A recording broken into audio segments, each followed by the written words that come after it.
You're about to watch another exciting episode of the Dungeon Run, but did you know that you can actually be part of the adventure? Tune in live on Wednesday nights at 6 p.m. Pacific time, and you can make your voice heard and help determine the fate of our adventurers. Hope to see you there. Welcome, Watchers. You can borrow the power of a god and influence the journey of our adventurers. Join forces with other Watchers to drop a force of nature or a force of cosmos into our world. A trap, an advantage, a monstrous predator, or a portal to another dimension, where everyone is a talking sock hand? Force cards are unlocked level by level, each one increasing in power. You may dip your toe in godhood by purchasing a seed of nature or a spark of cosmos that will increase your force's strength. Or you may harness even greater power and purchase a mote of nature or a mote of cosmos and propel your force even faster to the next highest tier. Should you choose to affect the story of our adventurers, you can do so by using our custom extension to choose which side you're on, and maybe even help or hinder the player's dice rolls with an advantage or disadvantage while you're there. Use your powers wisely, Watchers.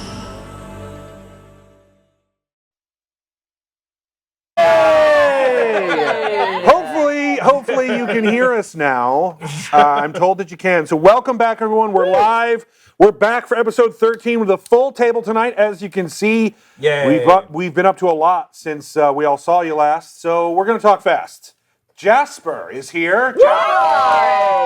You may remember him from the two-shot that Jared did called Festival of Sapphire Lights. I was close. I got it. I was close. That's what it was called. If you don't know Jasper, he's an incredible actor, director, producer, podcaster, and host of Three Black Halflings. Woo! Welcome to the table, Jasper. Thank you so much for having me. He's British, so he has that against him. Yeah. We're a dumpster fire right now, but it's fine. It's fine. You're the king now. I am the king. If you wear a cape in England, you're the king. Come from one dumpster fire to another dumpster fire. Yay! At least it's warm. All right, Jessica, I think we're talking about donations and what you did last week for Halloween. Did you want to go over that? Yeah, so last week if you were here, you saw me dungeon mastering on camera for the first time. It was so much fun. Everybody was hilarious. If you haven't seen it, it's up on YouTube. Go check it out. It's called The Witches of Crooked Craw, which I believe is a town. Maybe. Can I say? Easter egg. Okay, I'm not going to be Tom Holland right now. Marvel is here. You have to wait for the Twitch streams for that. So anyway, we raised over, I think it was $4,200 to $4,300? $2,400. I got my numbers mixed up. $2,400 for the Center for Human Rights in Iran to help the women there who are fighting in a revolution for their human rights. So thank you so much to our community who made that possible and for everybody who showed up because we had a great time. Yeah, it was great. Surena, tell us about Big Bad Con last weekend. How'd that go? Oh my gosh. Yeah, this is, yep, all right, we're doing it. Behind me? Yes, last week, oh my God, I broke it. Last weekend, I had the exciting joy to attend Big Bad Con. It is my favorite convention ever in the world. I'm part of the leadership team, and what myself and everybody else on our leadership team for the POC programming did is we fundraised and we worked with sponsors to get people of color from around the world to attend and make connections and just be in a space where we can just chill and play games together. And it was really great. Jasper was there. I was there. It's the whole reason I'm here, and I genuinely just want to say it was one of the most incredible experiences of my life, and I cannot thank you guys enough for what you did. That's awesome. Like, you've changed some lives, and it was incredible. Amazing. Yeah. You broke her down. You broke her. Thank you very much. I'll see you guys later. No, but it's a great convention, and it happens in San Francisco, and so if you come across it next year, feel free to go. It's the best, and It is. yeah. Great. That's awesome. Well, if you haven't heard, there's a Kickstarter that has launched yesterday, and it's my Kickstarter. It's called Seasons of Adventure, and I've been working on it with Heather and Branded Nerd and who else, Elliot, and a couple of other of my friends from my LARPing days and D&D days. We're very excited. It's a 5e playable advent calendar, so not only do you get minis and things to play, you also get an entire playable adventure with a story and everything. If you'd like to see what we've got going on, you can go to Kickstarter.com. Seasons of Adventure is what it's called. We've got a cinematic that I spent 3 weeks turning into a real thing, and that our artists spent many, many, many sleepless nights making a reality. I would be very appreciative if you back us and share it with your friends and family. It'll make a great Christmas gift next year.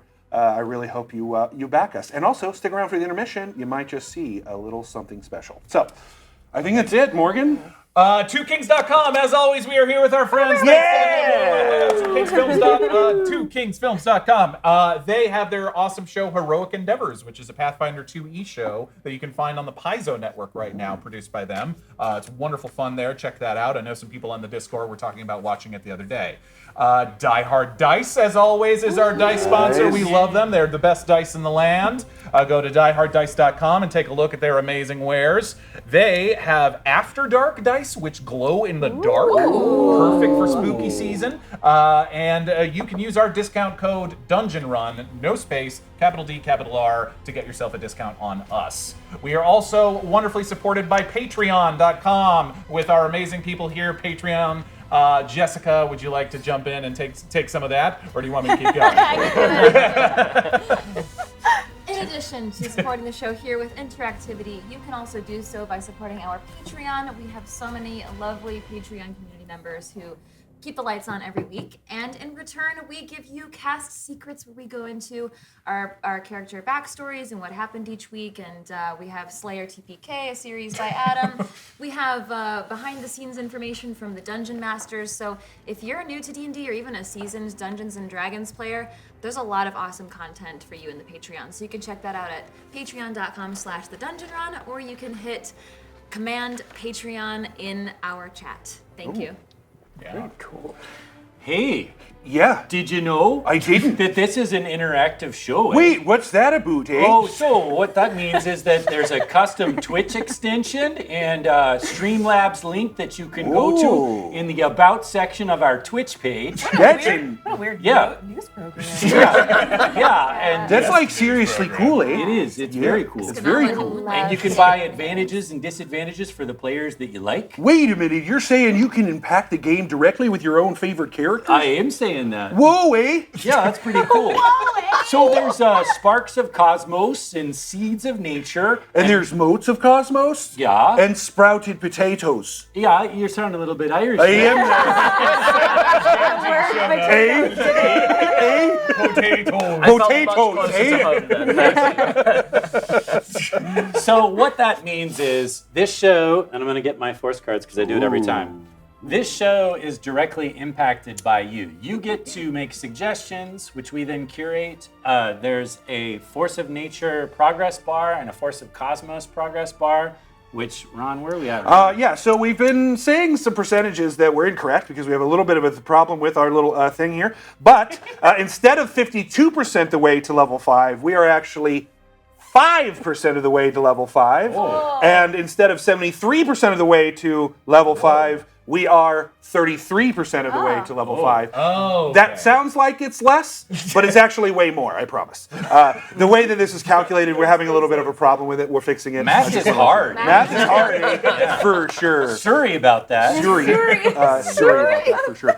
Also, if you hadn't had an opportunity, Surena and I were on Dragon Talk. That's right. Last week? Podcast, the official podcast of Dungeons Yeah, and Dragons. 2 weeks ago? It went up last week. Yeah, it went up last week. Need to record What did you guys talk about? We talked about this show. We talked about a lot of different things. Yeah, just life, your wedding. Yeah, the wedding.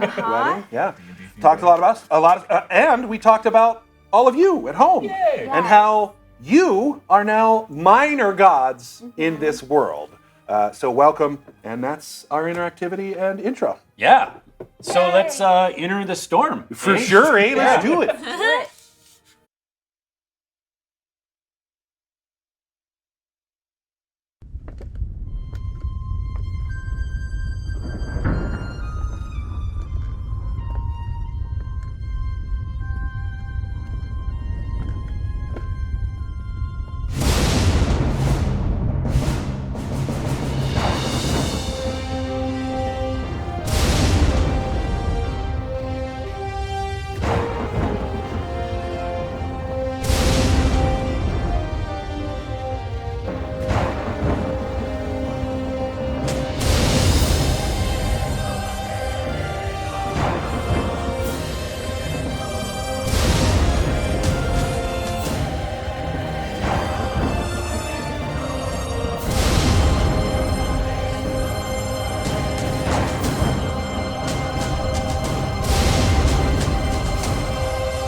crew.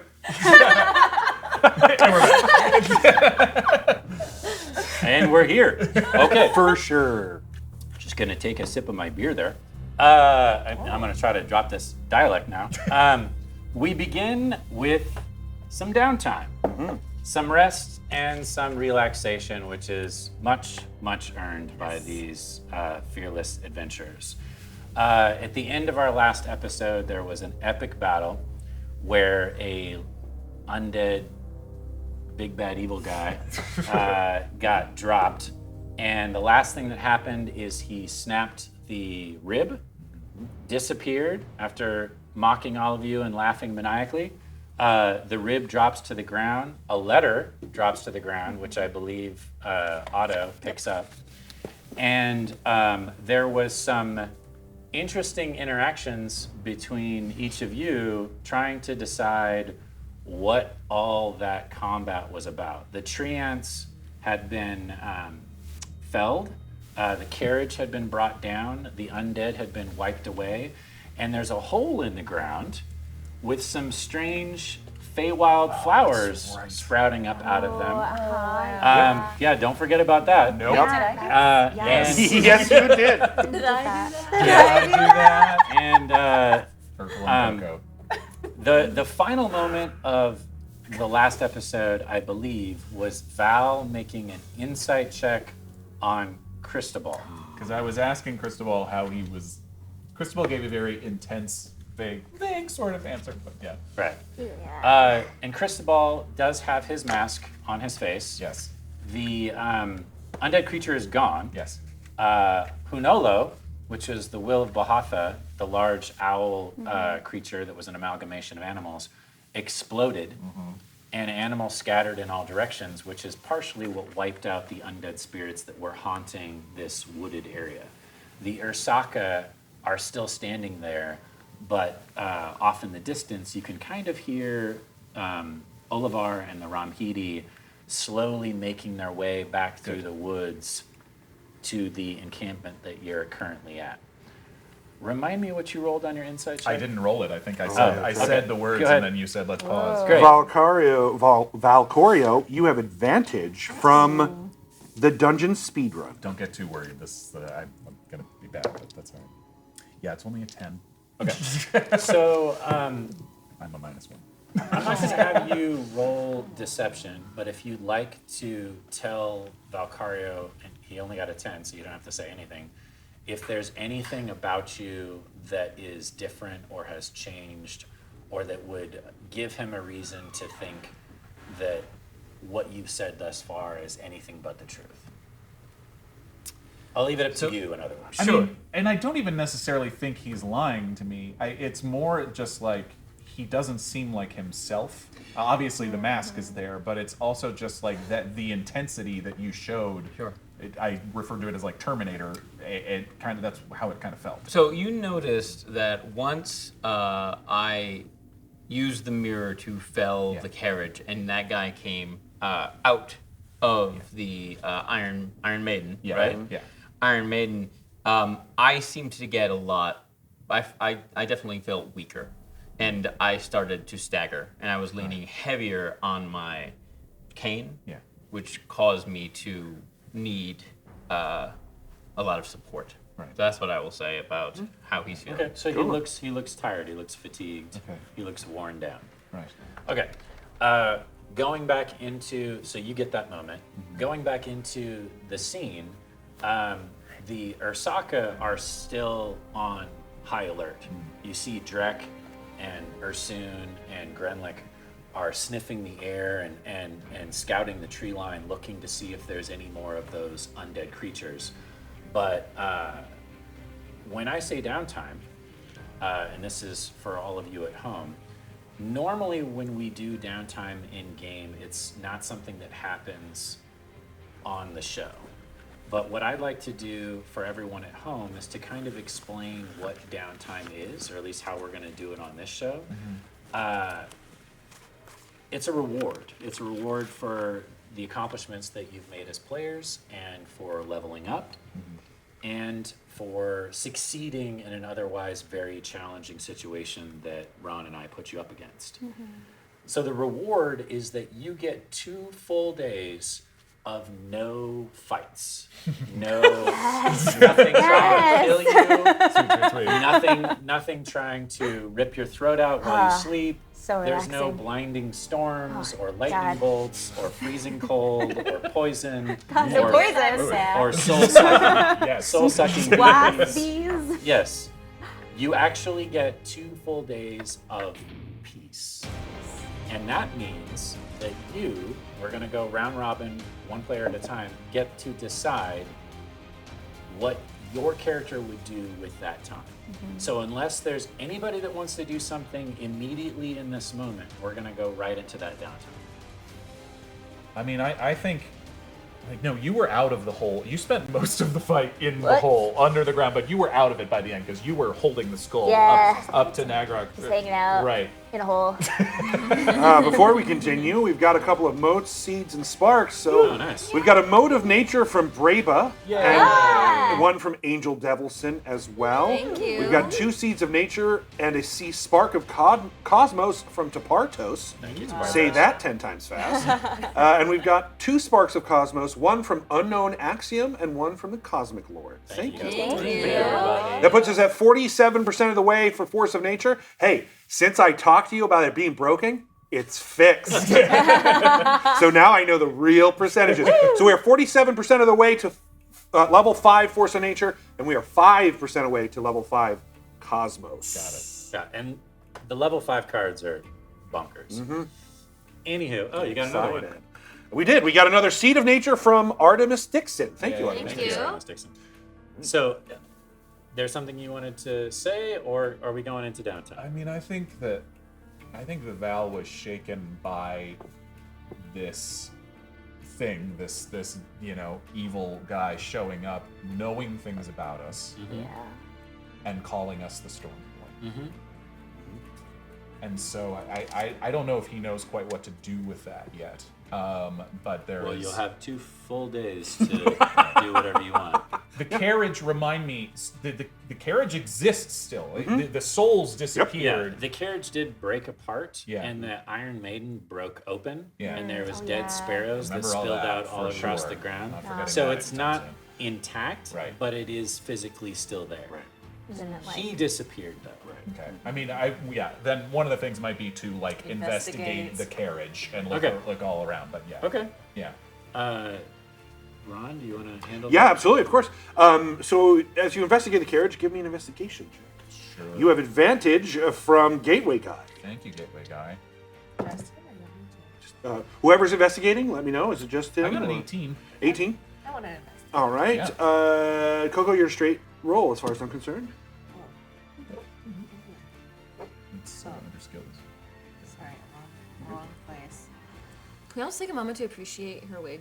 I know. Yeah, it's so good. It It's is so good. Exactly like your character art. It's What is it? She is KoKo. Oh, it doesn't 14. 14. You both recognize that it is a metal of some sort. It is unlike a metal that you've sort of seen, especially in the South Island. Your rapier isn't anything similar to it. It feels like the metal is very similar to some of the metals that you found of the hammers and tools in the tower in Brudevik. Thank you. So it feels very much like that. But what you can tell from your 18 investigation is clearly someone took a bunch of other metal things and made a metal thing. Got it. So scrapped together. Kind Yes, which is interesting because it is still pretty sturdy for being comprised of other broken pieces. Is there any kind of form of? Is there any emblems? Any like, symbols of who this belongs to? Anything like that? Like a country or a god or anything? No, I mean it's very. It looks like it's been pounded a lot and heated and replaced. So anything, it definitely looks like there might have been like runes of some sort on different pieces of the metal, but they have been too deformed to carry any more of their particular iconography. Is the word I was. Otto, you saw this Yes. that guy in your dream. Yeah, that's Nagrok. Where was he when you were there watching them eat? So I don't know. Could you tell? Not where. they were at a table. I don't know what space that table existed in. Was it like a house? No, it was like, you ever like, you know what, when it's nighttime and you look and it's like completely like pitch, right? So imagine a void space with a table in it. Okay. You know? Yeah. I mean, So, It actually looked just like this table. and it was a brown table. A strangely shaped one. okay. All right. Downtime? Yeah. Okay. Olivar steps into the clearing with all of the Ramhidi women and children behind him, and a few men as well, and a few of the Ursaka too that survived all of this. And he immediately comes up to you, and he clasps your little owl hands. Did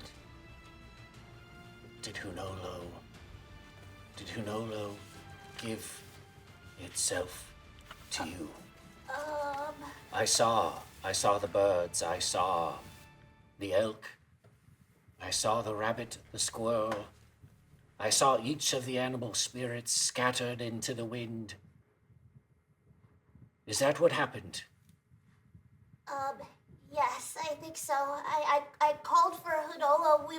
There was so much danger happening, and I was so scared, and Hunolo heard my prayer and came, and they told me to lead them. I don't know what that means.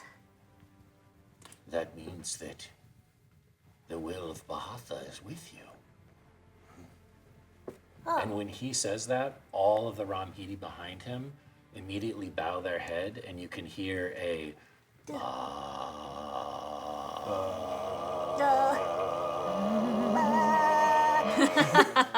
and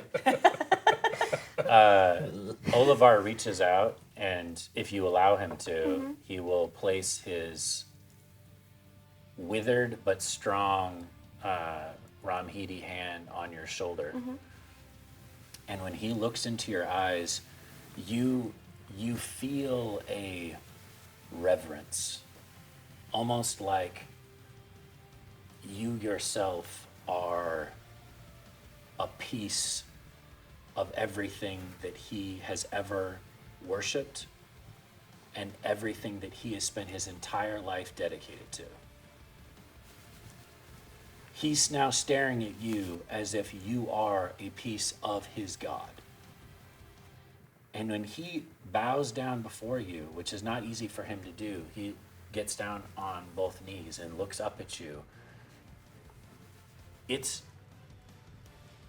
an awkward moment, but it's also sort of jaw-dropping, because even the Ursaka that are smelling the air for any sign of prey, they even take a moment to turn back and look at what's happening, and that animal magnetism, that instinct to protect, fades for a moment, and even the Ursaka bow down and take a knee as they're staring at you. And so it's just you standing there with the rest of the Stormborn also kind of standing around in that general area.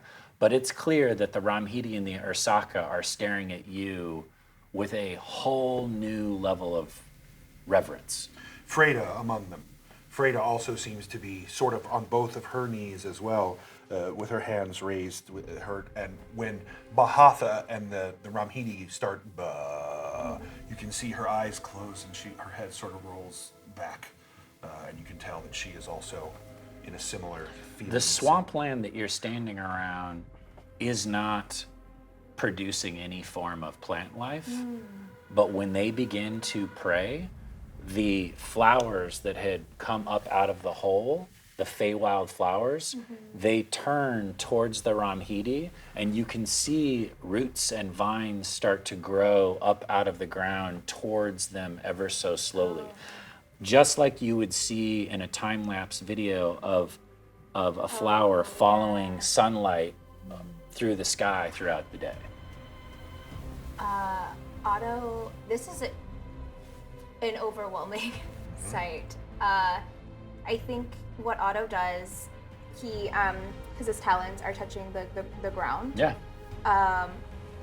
They kind of like spread their feet and really plant themselves, so there's as much contact with the earth below him, and I guess Otto looks at everyone, and I would like to sense the magic that's happening here. There's a lot going on because you have the Feywild magic. Yeah. You have the magic coming for your skull. Yeah. You have the magic coming from his mirror. Oh yeah. And you have tons of divine magic coming off of Olivar. Yeah. So, yeah, there's magic. Well, no. I think I'm trying to like answer is yes. sink into what Olivar is putting out, Okay. because there is a divine thing happening, and I don't think that Otto understands the weight of it. Sure. And I don't I just don't understand the weight of it, and he's uncomfortable. Sure. Well, good news is you have 2 full days Perfect. to understand the weight of it. Perfect. So what would you like to do That's enough with your time 2 to days? Yeah. become comfortable with. Yeah. Oh my God! Now no big deal. Hey, I mean, I've seen social media people get an ego in shorter time than that. Bingo. No, I think Otto. After they plant their feet, I think that they like pass out. I Okay. think they are so exhausted on a very, very, very deep level. They've been running this entire time. We've all been running. And so Otto sleeps for like a solid like 12 like 18 hours. I could Okay. say 12. Yeah, nice. 18 Okay. hours. When you wake up, Yeah. you feel a weight on your chest, and this is staring back at you. And Olivar is sitting cross-legged right next to your bed, praying. It's an owl. It's me. Yes, I made it myself while you were sleeping. You carved this? With the will of Bahatha behind me, yes. It's beautiful. Thank you. I hope that it reminds you of your connection to Bahatha. Oliver, what do I do? I'm just a bird. You are not a bird anymore. You are so much more. You will be so much more. Well, if that's true, then I have a lot of training to do. I have a lot. Oh boy, if I'm in charge of okay, what if you could teach someone one thing today, what do you have any So realistic. guidance for me as to? Here's the thing. I'm gonna get up, right? I'm gonna leave. I'm gonna get up, have my morning routine, and then life is gonna keep going. Life is gonna keep moving, and I don't know what I'm supposed to be looking for, but I feel different inside, like not in a puberty way, like in a. I just wanted you to know that was not. It was not that. In a connected type of way, in a way I've never felt before. I don't know what to do. It will take some time. You must be patient. Okay. But if there was one thing that I would teach you in the very small amount of time that we have, Yeah. it's to breathe. Okay. Relax. Okay. And know that long, long after we are all gone, this, and he puts his hand on the earth, will still be here. And it is our job to protect it. Spend time with the earth, with the trees, with the rock, with the water. Become one with the land. Okay. Does that help? Yeah. It helps a lot. Thank you. I'm gonna find Cristobal and have him teach me book stuff. All right. Thank you. Just do me a favor and do the book stuff outside in the sun. Oh yeah. I get you. We've got 2 Sparks of Cosmos, one from the Cosmic Lord and one from Unknown Axiom. Thank we you. also have a Mode of Nature from Just Jules. Thank you, Jules. That puts us at 6% towards level 5 Force of Cosmos and 60% towards level 5 Nature. I'm scared. My gosh. I'm scared. Anything else? Well, I think that because it's like a day and a half, I do spend the rest of the time in a little away from the encampment, away from the area, practicing magic with Cristobal, trying to learn stuff from your books, and yeah, I think that's. I know I want to move on to other people. Sure. But that's what I do. No, that's great. Yeah. That was good downtime. Val. Yeah. What would you like to do with your 48 hours? I think I'd want to, and we can save this. One of the things I would want to do is go with KoKo and investigate the gate again. KoKo seemed really wanting to go back and look at the circle that we created back, Right. To be careful there. You're talking about the other earthworm circle? Yes, yeah, Okay. the other earthworm circle. So not so much the piece gate of- of the astral dwarves, but No, yeah, the one that she created when the worms jumped out after the ring. Yes, Yeah. Good, yeah. because KoKo's not very interested in the other one. For sure. Besides that, though, I think Val also would like to becoming more sort of this Stormborn responsibility is sitting with him more, and I think he also would want to talk to Olivar and probably Frida at some point. Okay. Who do you want to talk to first? Frida, Olivar actually. Okay. He's either watching over Otto sleep, or he's Not in a creepy way, though. communing with the remnants of the Heart Home tree. Right. Olivar, Yes. you said that there were other Stormborn before this. Yes, long ago. What happened to them? Well, I only know the stories, but as far as I know, they lived out their lives. They did change the world in a small way.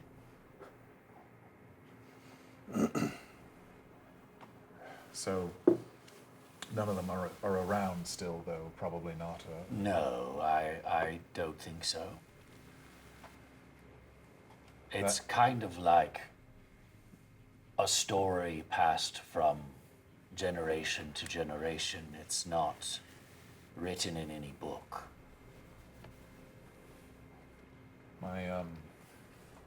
My father used to say something to me that I can keep thinking of, which is that you can tell the measure of someone by the quality of their enemies. And I thought for a long time, I'm just nobody. And you don't seem to think that's true. But whoever that was, looking back over at the carriage, seemed pretty powerful, seemed pretty important to someone, and he really wanted us dead. And I keep thinking about that. So maybe it does mean I am something, or someone. I don't know what I'm supposed to do. I don't know what's next. Everything in my blood is telling me to get home.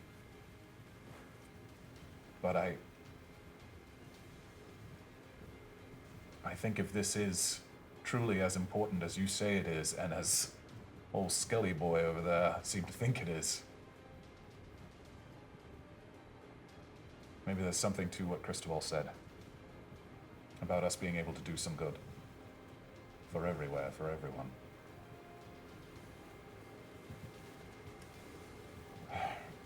But, you know, are you okay here? Are you and the rest of the Ramhidi, are you all right here? He looks down at the ground where the grass used to be green, and he looks over at the trees that have split apart, and he looks up at the sky where there used to be birds, and now there's nothing.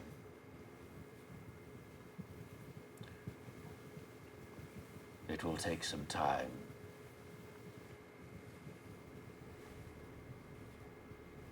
Okay. But there is hope, and he gestures over towards the very strange flowers poking up out of the hole. Yeah. Yeah. All right.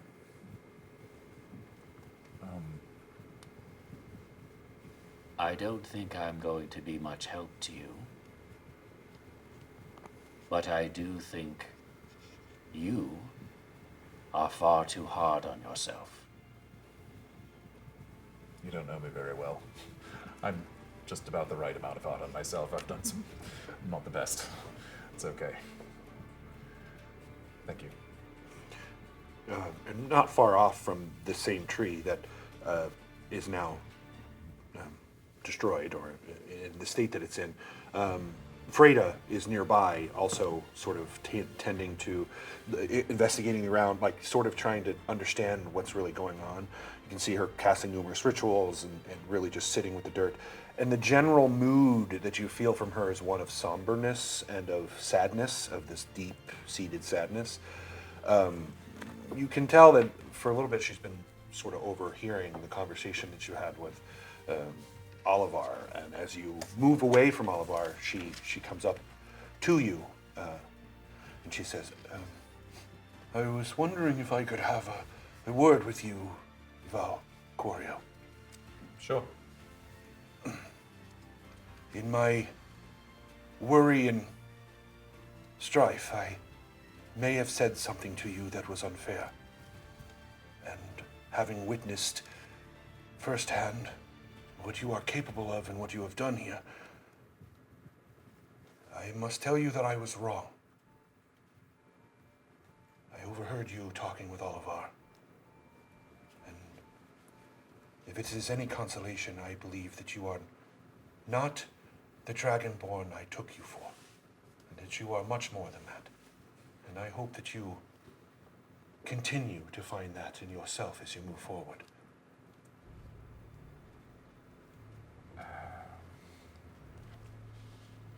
It's very nice of you to say. I want only... You seem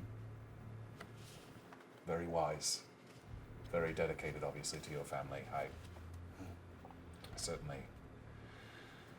I'm stabbing in the dark.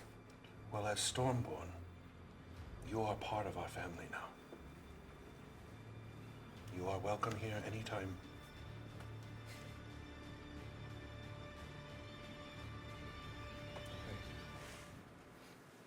I'll be around if you need me, but... Thank you. What's to the south? Oh, of here, you mean? Yeah. Well, there's... well, how far south do you want to go? I know Saint had been talking about... Well, there's the tundra directly south of us. Right. So once the wood ends, it's pretty rough go. The terrain is thorny and desolate, but with the heavy snows, it tends to be easy to walk upon if you're careful, if you don't weigh too much. Further south of that is... Mountains? Yes, there are some mountains and a valley on the way down to Pradura and the Hanging Gardens. Okay. Thank you. Yeah, I have a couple of things, but I'll Great. Okay. pass. Kari, are you getting the gist of downtime? What? Your turn? Yeah, yes. So you essentially get 2 days to do whatever you want. What would you like to do? You want to go investigate the ring? Yes, I mean, I definitely need to meditate a little bit because I'm a little bit Sleep for 8 hours. Yeah. Okay. But yes, I'd like to investigate, but I want to first, before going there with Val, to investigate the. I would probably ask that all of us go just to be safe. Oh, okay. Yeah, I that's okay would with you. really like to investigate the flowers. Sure. Yeah. Yeah. If I remember correctly, there was a yellow flower, a blue flower, and it was either purple or red. I can't remember. But regardless, they're all foreign to this land, but very common in the Feywild. These flowers sway and move and feel things. Roll an insight check. If they could talk, they Insight would. on a plant? Yeah. That's a liar. And you also notice that they're continuing to grow. It's not like they grew and stopped. They're continuing to spread. The blue flower seems like it has a little bit of a somberness to it, but it's really excited about growing and getting and getting out of that somber He's a somber 90s feel. plant. Yes, definitely like a 90s Emo plant? He's a wallflower. Nailed it. I thought this was going to be an oasis for me. So that was when you're looking at this flower. That's just sort of, you were like, that flower feels sad. But it's feeling happy because it's growing. Yeah. You also notice that because these flowers are Feywild flowers, they have a really strong smell. It's almost like there's a sweet scent that comes off Thank of goodness them. it smells like Yeah. flowers. Yeah. And they're beautiful. Yeah. They're stunning. Saturated in a way that you can't normally see. Yeah, there's a vibrancy to the Feywild that doesn't exist in this realm. That these groups of flowers seem to capture ever so slightly. I think as I'm nearing the flowers and just sort of standing and staring at them, KoKo's like excited to see her friends, but also kind of worried because they are not indigenous to this place. And I don't know if this is a good thing because I've seen things grow in the Feywild. And You're also surrounded by a toxic bog because the Sorry, carriage what? carriage had gone through and dropped these spore bombs, and all of this plant life became corrupted and died. And this was the last bastion of healthy plant life in Lost Camelin, because the deeper you got, the more corrupted the trees became, and the tree ants were like literally monsters at this point. Yeah. And the husk and the bees, everything had been tainted. And so these flowers now, as odd as it may sound, are actually the only healthy plant life in this forest. yeah, I wish somebody were here so we could talk about it. Well, it's funny that you say that because you hear, "Psst, hey, psst, hey, you, Hey, come that's over." my line. Sorry. Hey. I didn't know that we had written scripted dialogue. Well, you know we've got a scripted dialogue. We talked to her, and she said that I'm in charge and that you're supposed to be following me. Wait a minute. I outrank you. Yeah, but I got the purple cap. it's fine. So it's totally fine. No, it's not really the rest of you being able to see this. She's not even really able to see this so much as hear what's going Right. on. And it's coming from behind It's a couple coming from behind, dead yeah. trees. But it's not the trees. Is that the trees? Anyway, what I was saying was, let me call her over there. Psst, hey, Psst, KoKo, Aldershadow, Yes. come over here. Okay. And from behind a dead tree, you kind of see what looks like a small mushroomed head gnome, almost like a garden gnome, like a pointed hat, but the hat looks like a red cap. Definitely the same guy. is Definitely the the same one guy. that was Okay. rowing away. And there's another one that looks just like him that's a little bit skinnier and a little bit taller, but has a has a purple beret sideways on the top of his head. Sideways beret on this guy. Yes, he's the He fancy says, one. hey, Hi. come over here. Oh my goodness. Shh, get over here quickly. Come on. We got something for you. Okay. So, before I pull it out and show it to you, I want to say you did a good job, kid. Yeah, Queen Mab says you're the bee's knees. You the bee's knees. Hey, that fits. Yeah. Bee's knees. That's you. I see what you did there. Yeah. So, it is our jobs, regardless of who might be in charge here, to give you what you deserve. So, here you go. And from like what looks like almost like Feywild moss that's just sort of been growing around this tree, he kind of just moves it over and picks up what looks like a quiver. It's beautifully made. Silver inlining. I did the silver inlining right there. He's real good at it.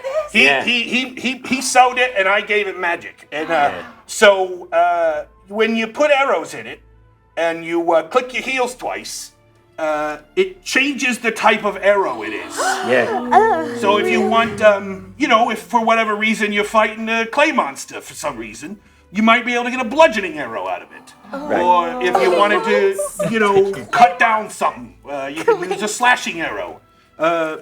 Any arrow you put in it, just click your heels twice, and there you go. So, Oh my goodness. Yeah, there's a lot of fey magic in there, so be careful with it. Okay, I'll try to be careful. Well, here you go. Oh, thank you. Yeah.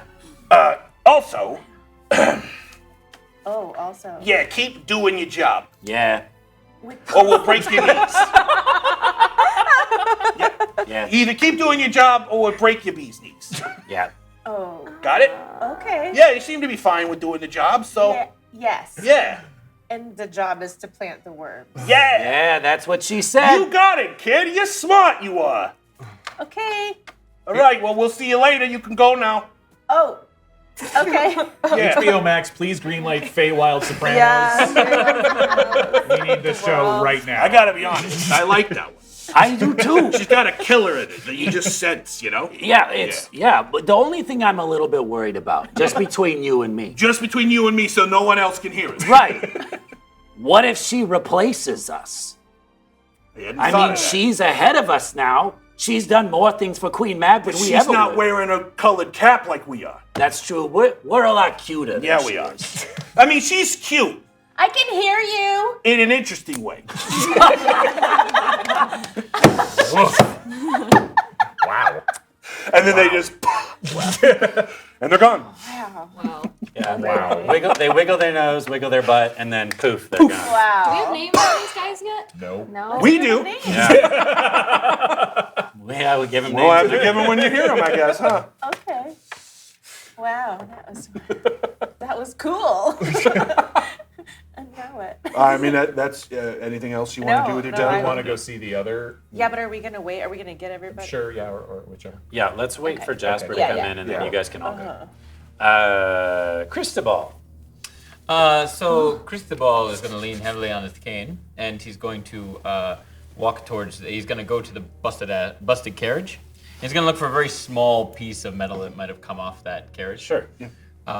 I'm going to say it's like a palm size, and he's going to limp over to Freda and say, "Excuse me. There's much I could learn from all of this, but I need a place to work. Do you have an area I might go to that I won't disturb anyone if I were to be making some noise or moving some things around?" And immediately as you come up to her, she's not hiding it. She is staring at your mask, just sort of wondering what's going on. And I'm sorry, I didn't hear a word you just said. You need a place to work? I need a place to work. You'll have to ask Drek. Okay. He has all of those things. It's his abilities that we rely on. Thank you. Of course. I'm going to go over to Drek, who I'm assuming is still. Yeah, I mean, he's still sort of nursing that heavy Sure. wound, is unable to really pick up a hammer, you can see, but he seems to still be trying to do so. Drek, Oh, I. you okay? Yes, I'm very tired. I need a place to work, somewhere that is not going to be in the way, and maybe, people won't mind if I make a bit of noise. There's a lot of research I would like to do on the various things we have discovered. Is there a clearing I might work in? I have a thatched hut nearby that I can take you to. Thank you, but I would prefer to work in my own space. I just needed a small area to work in. There is plenty of room. Excellent. Nearby, so I can certainly show you. It's not exactly safe. Are we gonna watch him while he works? It's okay. I can take care of myself. He can take care of himself. Yes, I think so. Forgive Drek. He sometimes. Excuse me, I am Drek. Gredling. You need to lay down. I do. I got hit over the head numerous times. Perhaps I can help you with that once I start to work. Thank you. Are you sure you are okay? Yes, I'm just tired. Okay. I worry about you. Well, that is sweet of you, Drek. I worry about all of you. Yes. I will be here when you are ready. Thank you. Yes, please, no, now. Now. Oh yeah, no. Oh, I'm sorry. And he puts his tools down, and he starts to walk away, and then he sort of thinks about it and picks them back up and puts them in his own pockets or around his belt, into his belt. There it is, and leads you but 100 feet away towards a little bit towards north where you came from when you first came from the river. And yeah, there's like a small. It's clearly like he's built that thing and then sort of thrown thatch over the top of it, so it keeps a lot. It seems to keep water out of the work area. But there hasn't been any water recently. So, and it's just a thatch, like open-faced hut with what looks like a smithy's tools bench. There it is, smithy bench with tools. And he says, anywhere, and you can see that it's a pretty big clearing. Great. I'm going to take the piece of metal I have and say thank you. You're welcome. And I'm going to. I will be here if you need me. And he begins.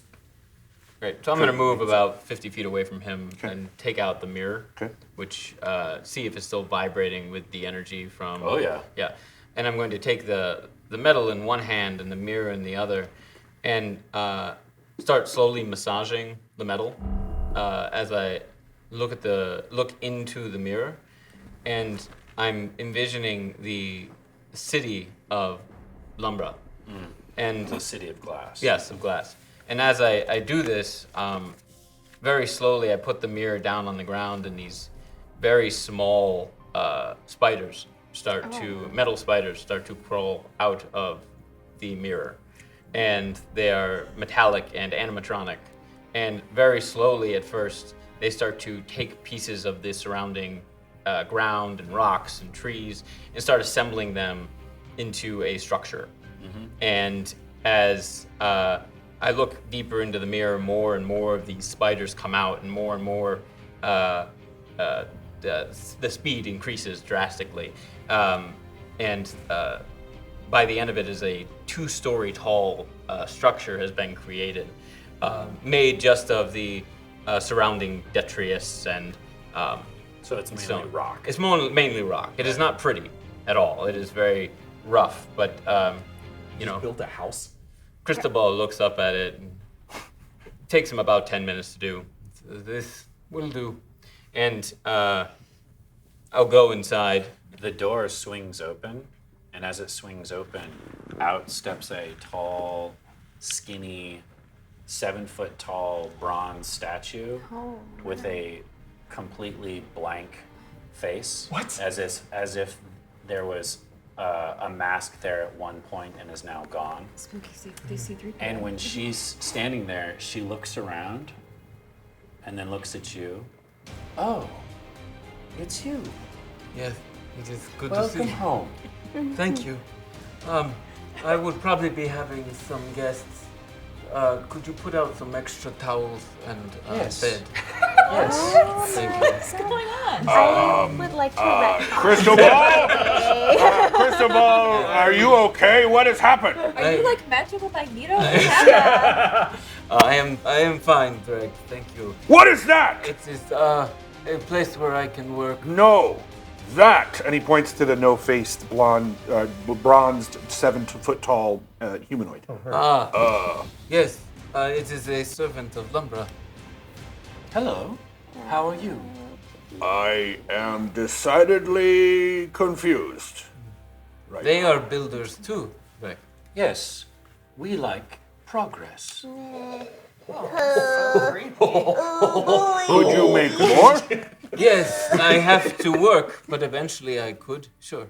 Well, it would be nice not to live all in the same space.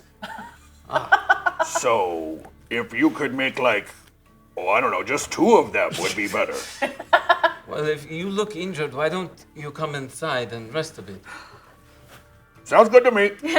And he clearly very much trusts you. So, okay. She steps to the side and her very long arm pushes the door open and it extends at a very odd angle. But when she pushes it open and you look inside, the first floor is a Roman-style bath with heated floors, some painted frescoes on the wall. Light string music plays throughout. What? And you can see the steam coming off the pool, which is where the bathing would occur. Are there snacks? There's a ladder off to the side leading up to the second floor. And Drek just his jaw, like when you look back at him, his jaws. We have towels in case you'd like to dry off after your bath. What is a towel? It is Her arm reaches in and she pulls out a towel and it's just made of simple cotton cloth. Are we seeing this? Are we supposed to be confused No, right now? yes, this has not happened before. It's absolutely very confusing to anyone who would be seeing this. I keep looking at the other players do you know what's happening? Yeah. So it's downtime. We can role play it's all this now. And Drek sort of feels it and rubs it on his face, and then looks at his body and goes, I could take a bath? Yes, there are scented oils and soaps if you. And as soon as you say yes, he sort of he's keeping his distance from the metal humanoid, but sort of inches his way inside, and literally takes off his loincloth and walks down into the bath water and just sort of.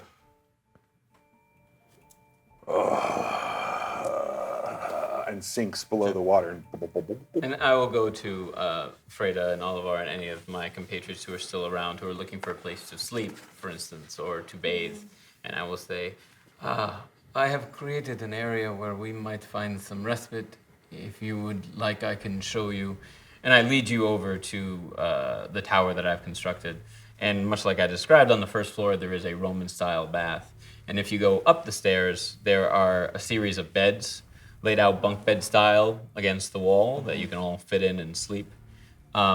Everything is decorated very flamboyantly. And, on the center of the floor, on the second floor, there is this large crow emblazoned on the floor. And I know you all have many questions. So many questions. But Can we fast forward through that and you just explain exactly what you just did? When you guys arrive to the first floor before you start going to the second one, Drek is there and he's literally just scrubbing himself with soap, and every once in a while he and then rubs it, as you get there, he's got little what are the words? Rubber bands that are sort of that he's kind of trying to make himself look a little nicer than normal, where he's styling his. He's looking around and taking notes from Cristobal's Cristobal does it, so why not? He wants to be a fancy And so as you walk in, he's kind of fancy bear. Oh, I thought I would indulge of myself. course, it is what this is for.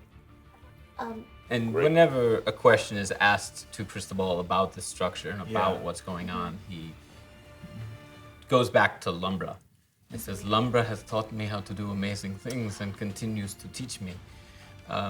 This magic they have granted me, I am still learning, but I think it will be advantageous for all of us to have places to rest and stay and learn. It's a beautiful two-story tower. Can I roll an insight check? Because I'm curious, like, you with a mask on and you without the mask, is there a very striking difference between your demeanor with the mask? Or are you the same? Does it have Cristobal? power? Is the mask sticking around? No, that was Sorry. a out of character question. Yes. So I am exhausted. I look exhausted. You just look tired. I look extremely Okay, cool. tired. Yeah. Cool. He definitely, like, as soon as he's told everybody about the Yeah. bath, he gets in the bath. Got it. He's Cool. using the sense and he will then climb up the stairs and get immediately into So bed. that change feels like you're just really You're tired. just tired. Oh yeah, just exhausted. The last time we saw the mask, did it go away after like 10 minutes or an hour? It went away after a long rest, after like you woke up the next morning? Okay. Got it. All right, it's bedtime. So after Cristobal bathes, he goes upstairs and he sleeps for 8 hours. Yeah. The only thing I'll ask is that Val is like, he knows wizards, and so I assume he's probably heard of like Liamon's tiny hut, stuff like this. Yeah. This sounds a bit more involved than that. Very different. Yeah. Sounds like a tower. Yeah. So this is a spell that, like, this is not like a spell that he's aware of. But I imagine he's not probably necessarily. seen wizards. Yeah, you've probably seen or heard of wizards creating towers Structures. with magic. Got it. Do you I've sleep in never a seen room with a anybody use bunk that spell bed? before. Yeah, it's fun. That's awesome. You did Sorry? a really good job Do you describing sleep in a room with a bunk, or do you have your own room? No, there's only the 2 rooms in the tower, and so I will be sleeping in one of the bunks. I sleep on the bottom bunk. Sleep Yeah. And Cristobal starts to use the needle to transform his ragged rags into something different, but passes out and sleeps the day Does away. the needle just keep going? No. Oh. The statue does stand over you when you sleep. Does it know how to sew? It doesn't do anything. It just stands there. All right, great. Yeah, and when he wakes up, he's going to be spending the rest of the time studying. He's going to leave the tower, Right. change the tower, Right. give it a study and a laboratory, and we can talk all about this at another time, but I'm just doing this real quick. And I'm going to be studying the dead trees, Right. the white liquid that I stole from the tree ant, Right. any soil around the flowers, just looking for cause of the pestilence, a remedy to the pestilence, maybe something I can do to increase and expedite the recovery. Okay. And after a long rest, this comes off. Yes. Correct. Whoa. My boy, he's back. There he is. That is his natural hair. We will get to all of that at a later date. Cool. But make note of that and remind me, and we'll get to all those Arcana checks and what have you. Will do. And then I'm just hanging out with Otto, like helping Otto learn things while still studying myself. Great. Love it. Saint, what would you like to do with your 2 days? Keep in mind, you still have not had any direct contact with your god. There has been no live sparrow, and you did cast your augury spell, which gave you a little bit of information, but it was Did it? very vague. Right down the middle. Right down the middle. Right down the middle. I mean, That's augury. I mean, it's augury. it is what it is. Hey, I'm just a DM. Yeah, I mean, I follow the rules like you. I don't. I wasn't DMing in that moment. You weren't. That's correct. You weren't. Oh, the blame game starts. Yeah. Turn it on, Jess, go. This is what I live for. Fight. So what would you do? Yeah, well, I go guess ahead. the timeline's a little jumbled here because this is probably sure. overlapping. Yeah. these- Yeah. 'cause if you I mean, were- all of you are dealing going with to that. probably do a long rest. Yeah, Right. sure. So 8 hours of that 48 hours is already taken up. Sure. And another Well, 16. because this Saint's downtime would, of course, begin. Sorry to put a damper on things, but we last left off with her kneeling in a pile of dead sparrows. Correct. So Oh yeah. Correct. this would be more somber. And after that moment, she would collect the sparrows, their corpses. I mean, you said there was like hundreds Yes. of them. It would take you at least an hour or two to collect all of them. Oh by yeah, hand. she does. She does. She picks up all of the sparrows delicately, and she's weeping. And Saint doesn't really know why she's weeping because this is like a very new thing for her. This god is brand new to her, and she feels this very strong connection to the sparrows and to the wind. But it seems almost like innate to her, and she can't consciously figure out exactly why, other than she is a cleric to her god. I would help, definitely. Yeah, I think we would. I would definitely help. That's a morose scene to see. Yeah. Otto picking up the birds. It's really sad. And as she says to them when she's collected all of them, I wish I could bury you like I would with the Willowstep. I would have found a magnificent willow tree to lay you at rest. And I was not prepared for this. I wish I had a song prepared before your lives were laid bare. But I'll sing to you now as you lie in the ground. I know it's not the sky, but I hope that you will find harmony to my eulogy, and that you will rest in peace. Saint, it's time to be strong, it's time to be brave, it's time to grow thicker skin. Aitha is not here. Aitha's being held away. Aitha won't speak to you, won't respond to you, and now I know why. Just try.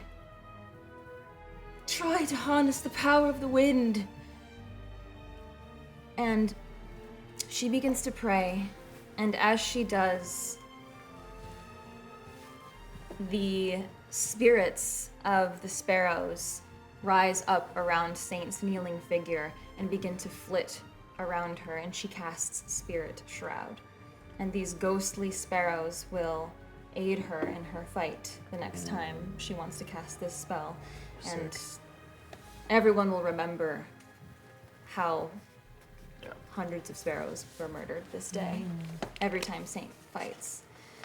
And as she continues to pray, the wind starts to swirl around her, and she's weeping and chanting to herself in a language she doesn't understand. It sounds like whispers and song, and as she does, a massive wall of wind rises up from the ground, uprooting the weeds and the sticks and creating a huge wall of wind, and it surrounds her. And as you look up at that wall of wind and you see through it, because it's just wind, you see this tiny little sparrow flitting around, and it looks like it's trying to get through the wall, but the wind keeps pushing it backwards, and then it beats its wings and pushes through the wall again, and then it gets pushed back. And you down. hear it say in sparrow language, excuse me, madam, could I get through, please? Oh, you're quite strong. I might, if I might, I have a message for you. Please, I don't know how to. You could just step through the wall and come to me if you'd like. Okay. So she does. She steps through. As you step through, you can see up in the sky, past the sparrow, there is another winged figure hovering, floating, but much larger. And Jasper, if you'd go ahead and join us here at the table. And as the sparrow, as you step in front of the, as you step in front of this wind wall, the sparrow sort of like lands a light on your arm and says, So he's coming. Aitha. Oh, no, him. And the sparrow sort of looks up into the sky and points at that and says, that was the message. And it flies. That was it. And it flies off into the distance. So this is a good, what, like 100 feet up in the air? Yeah. So that you're at a safe distance. There's this bird man flying back and forth in the sky. Go ahead and describe your character for us, Jasper. So I think that you will see a very quite tall Aarakocra who has black feathers, jet black feathers, but with just sort of patches, like 2 or 3 white feathers kind of mixed in.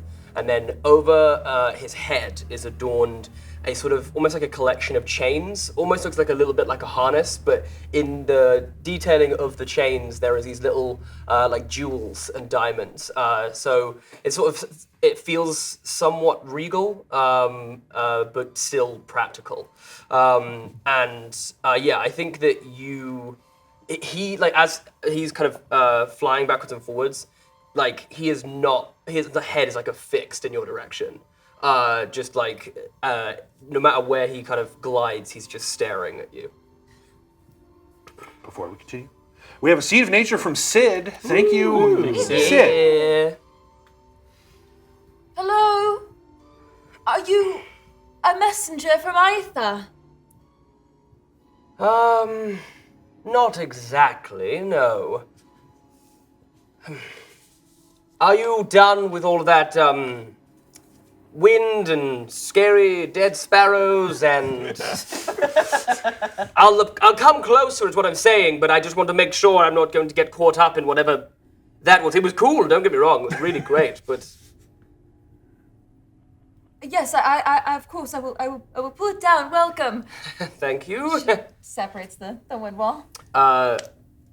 Then Zeno will land in front of you and say, Zeno Dimitris, a pleasure, and extends a sort of wing, kind of limply towards you. Saint is, how tall is she again? 6 foot 7? Big. She's 7 feet tall-ish. Pleasure to Yeah. meet you. Just on a big elephantine elf hand. Mm-hmm. Rather impressive, I must admit. Wasn't expecting to see such a show, but really, it was impressive. I was, excuse me for staying back. That's all right. I don't quite know what it does yet, other than this very strong wind.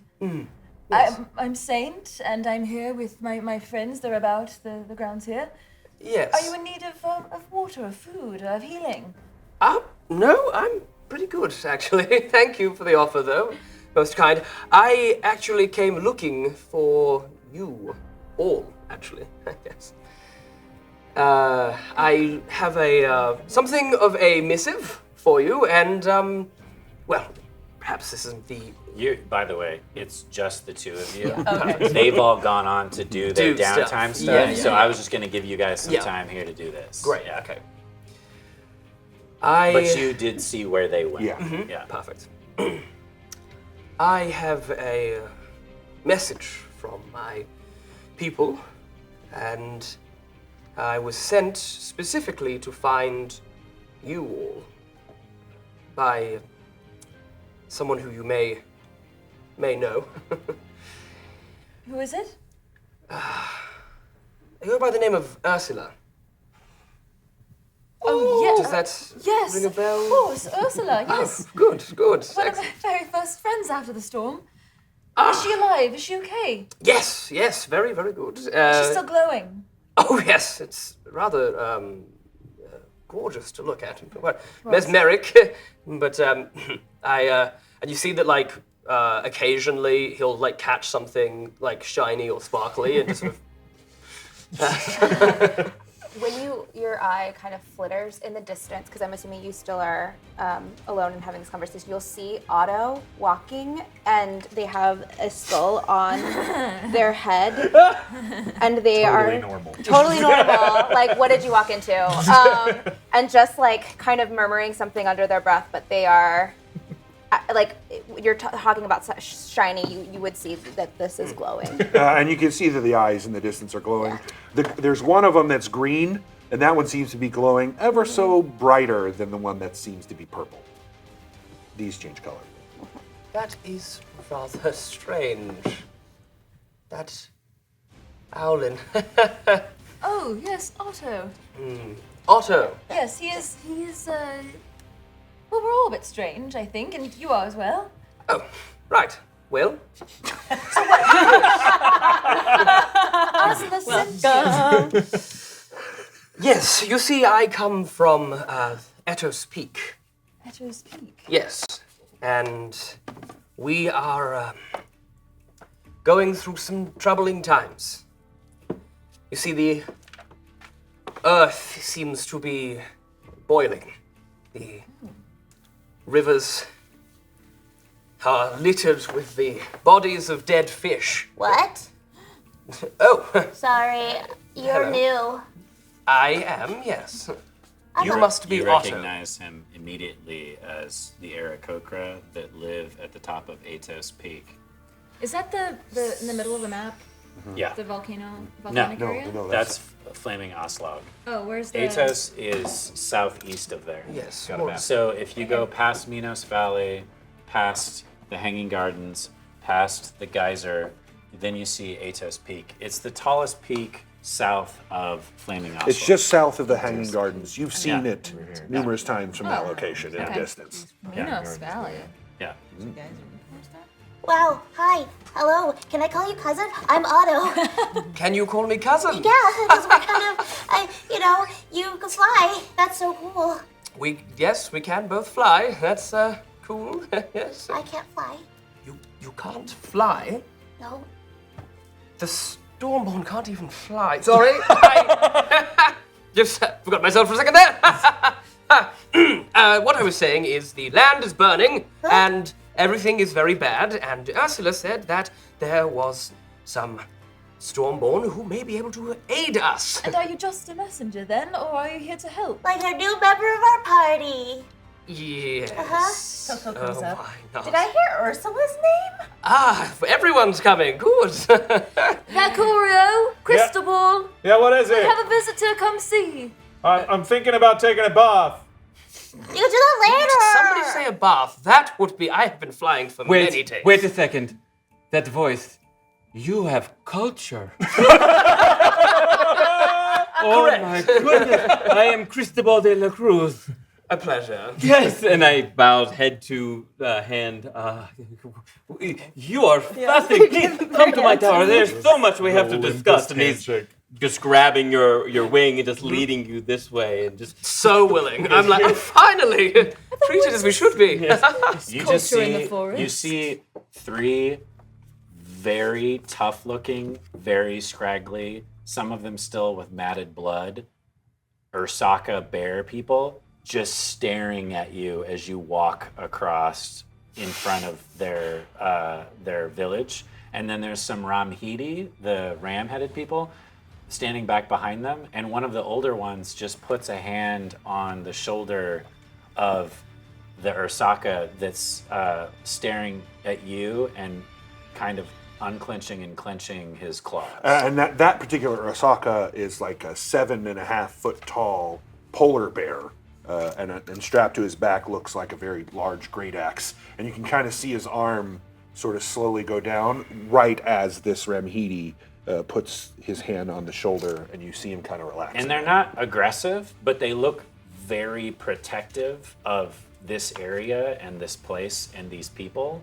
But when they see that you're with the Stormborn, and especially with the Ramhidi kind of calming them down, then they sort of let their guard down and let you go.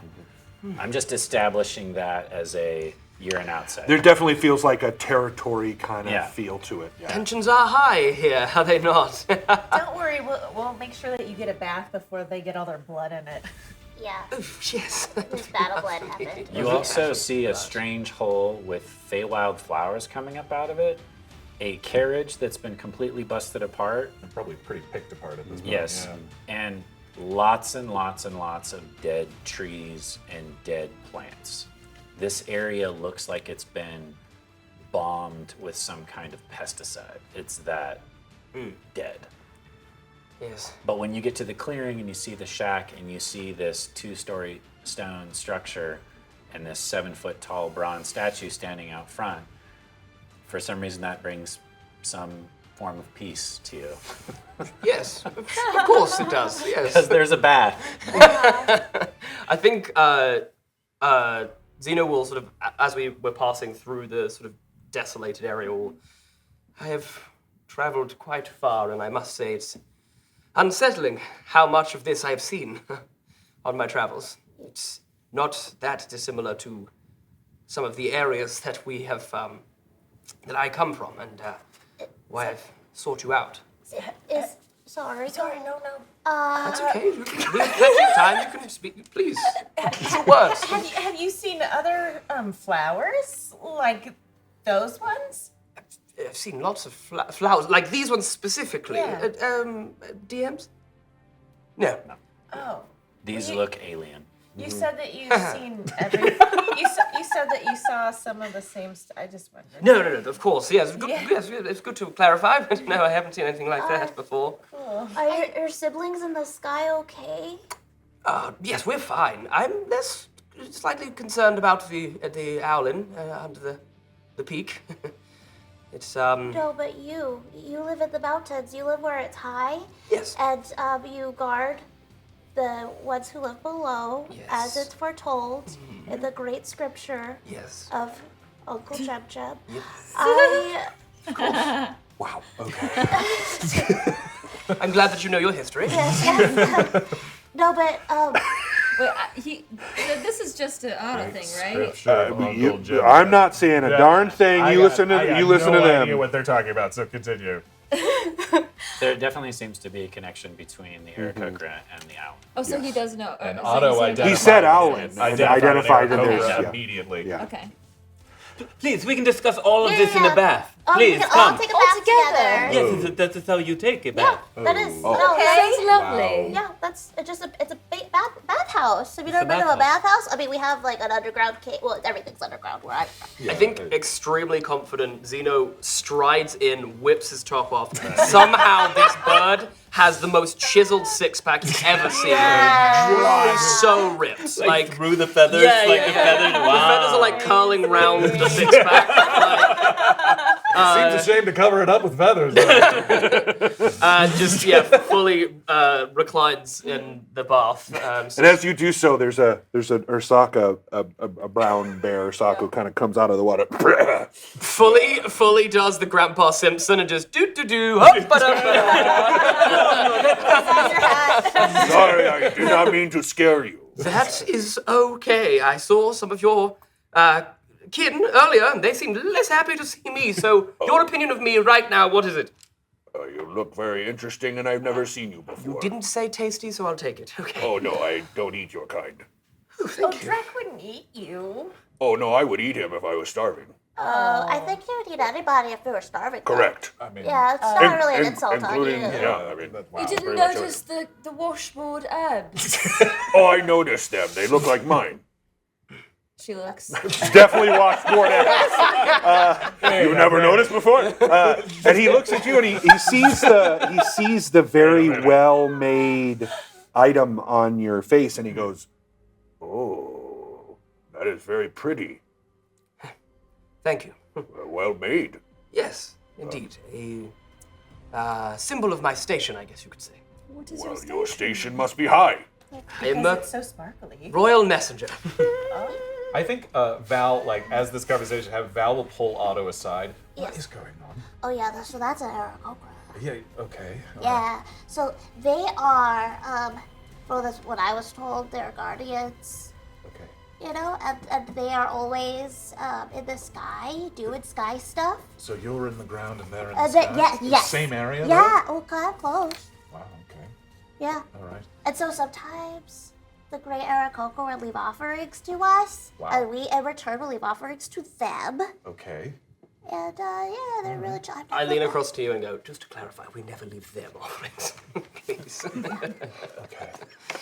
Yeah, it's like the first time I ever heard of it. You know what I mean? So like, just like, Okay, all right. I think perhaps I will elaborate on what our good friend was saying. I have been sent by the elders of the air.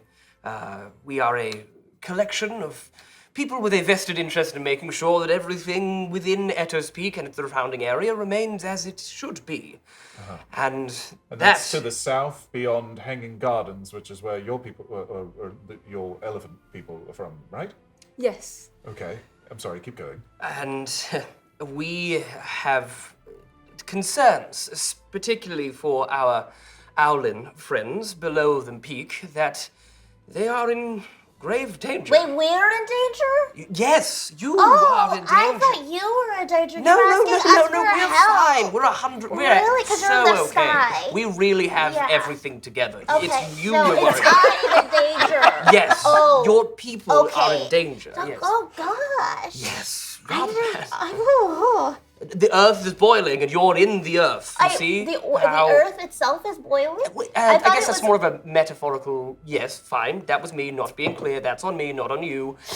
Wait, Ah, so where Hellfire. you're describing is where Otto is from? Sort of. It's adjacent. Atos Peak is a mountain. At the base of the mountain is where the Owlins live.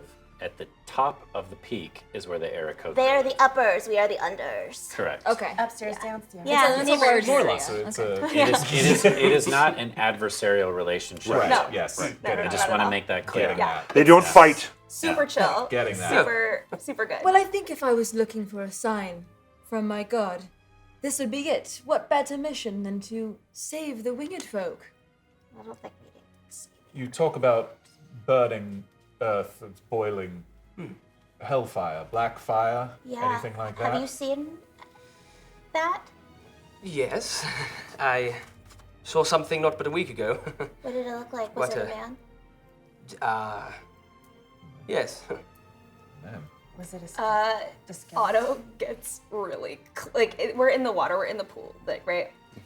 So imagine Otto is That was not bobbing towards you and says, What exactly did you see? Do you care to share it? You don't have to if it's scary.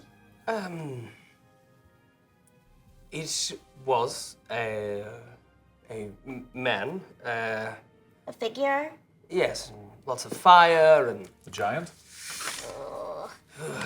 It was rather large, yes. It's rather imposing. What are you trying to determine? Well, it seems like he's lying. Insight. That's insight, thank you. Yeah, go ahead and roll insight. Okay. Yep. Deception. Charisma. Yeah, charisma, just straight charisma. That would be great. 20. Well, if you're not lying, it's persuasion. Yeah. And if you're Oh, lying, it's yeah. deception. But don't So whichever tell me. one, yeah, just yeah, whatever yeah, one yeah, you Don't know. tell us. Yeah. Just roll and tell me what number you get. Yeah, okay. Yeah, she rolled dirty 20. Guys, I rolled a dirty She did not. But you have advantage from Leah. Thank you. Thank you. Well, I rolled a dirty 20. On my first roll. And I rolled a 21 on my second roll. Let's go. Just beat it. Sounds that he's telling you the truth. What he's telling you doesn't sound strange. There's no ulterior motive that you can sense. Okay. It seems very true. Zeno 100% clocks you kind of like burrowing. Yeah. Because Zeno has extremely high passive perception. Yes. And will turn sort of says, I understand that you are all under a large amount of pressure and lots of things are going on and changing, new information. I promise I am not here to hurt or slow you in any way, shape, or form. I am merely here to ask for your aid. Sent by your friend. How could we aid you? Well, I was kind of hoping you could tell me, honestly. Ursula said that you, Stormborn, were incredibly powerful and, well, where you go, things can change. The land can change. And, well, if you could change it back to where it was, that would be really great. Where were you when you saw Ursula? Yeah, where's Ursula? Oh, where does I speak? Oh, there. yeah, nice, of course. That's close to the sky. We were, I was preparing to study the land and the pestilence that has affected it. I have discovered diseased trees, corrupted soil, some interesting secretions from various entities that I feel might lead us towards more information. It will take me some time, but that is what I am about to pursue. If you would like, I could start right now. I would love that. I'm baffled by your mind, the way it works. It's really, you are definitely, Ursula was correct about you, yes, okay. And I sort of look over at the at Otto again. Yeah. So Ursula spoke highly of me. Yes. What did she say about me? Oh, such grandeur, such stature. Did she mention That me? is absolutely. Yeah, oh, yes, of course. All of you were mentioned. All of you were mentioned. What did she say? She said that you had the kindest of souls. Oh, she didn't say that about me. Oh, no, I think, well, it was sort of like, all of them are kind souls, kindest soul. Oh that my was sort of goodness. This all tracks. My passive insight's super low. This all sounds right. It is good that Ursula sent you. You know, she must have spoken very highly of all of us. You know, for instance, the great wizard Valcorio, right? Yes, of course. Yes, with his amazing magics and the great bard that is Saint. Oh, well, it is a pleasure to make your acquaintance. I'm something of a magic user myself, and I do a little prestidigitation, some sparks. The room quiets. See, it's interesting because I have never met Ursula. Right. I see. To step out of game for just a Have we happened upon... So Wait, no, let's keep going. No. Here's the situation. He only knows what Ursula told him. Got it. And the only thing that Ursula really told him is that you all are the Stormborn. Okay, got it. And That's that what I you're thought. powerful people capable of changing and, you know, saving the terrible situation that Atos Peak is in. A lot of the other embellishments are up for debate. Right. Look, let me be. Ursula didn't mention any of you by name or characteristic. I thought you could probably just do with a win, okay? So I was trying to be nice. I understand that wasn't the best thing to do now. I'm sorry. I was just told of the Stormborn, plural, and I assumed that Ursula had met all of you. But you are honestly the one I'm most impressed with. Sorry. That's okay. Your mind is very interesting. Well, yes, of course it is. Yes. That's understandable. Have you heard of the Stormborn before us? As in, have I heard of the Stormborn previously? Yeah. The legends and the tales, perhaps, but nothing. I didn't know them personally. Right. Did Ursula give you like I don't know, a directive to tell us like what type of help you need? And you notice that Otto, who has a very high insight, the way that they're speaking to you now is just a little more like strategic. It's not bad. It's just like it's more militaristic.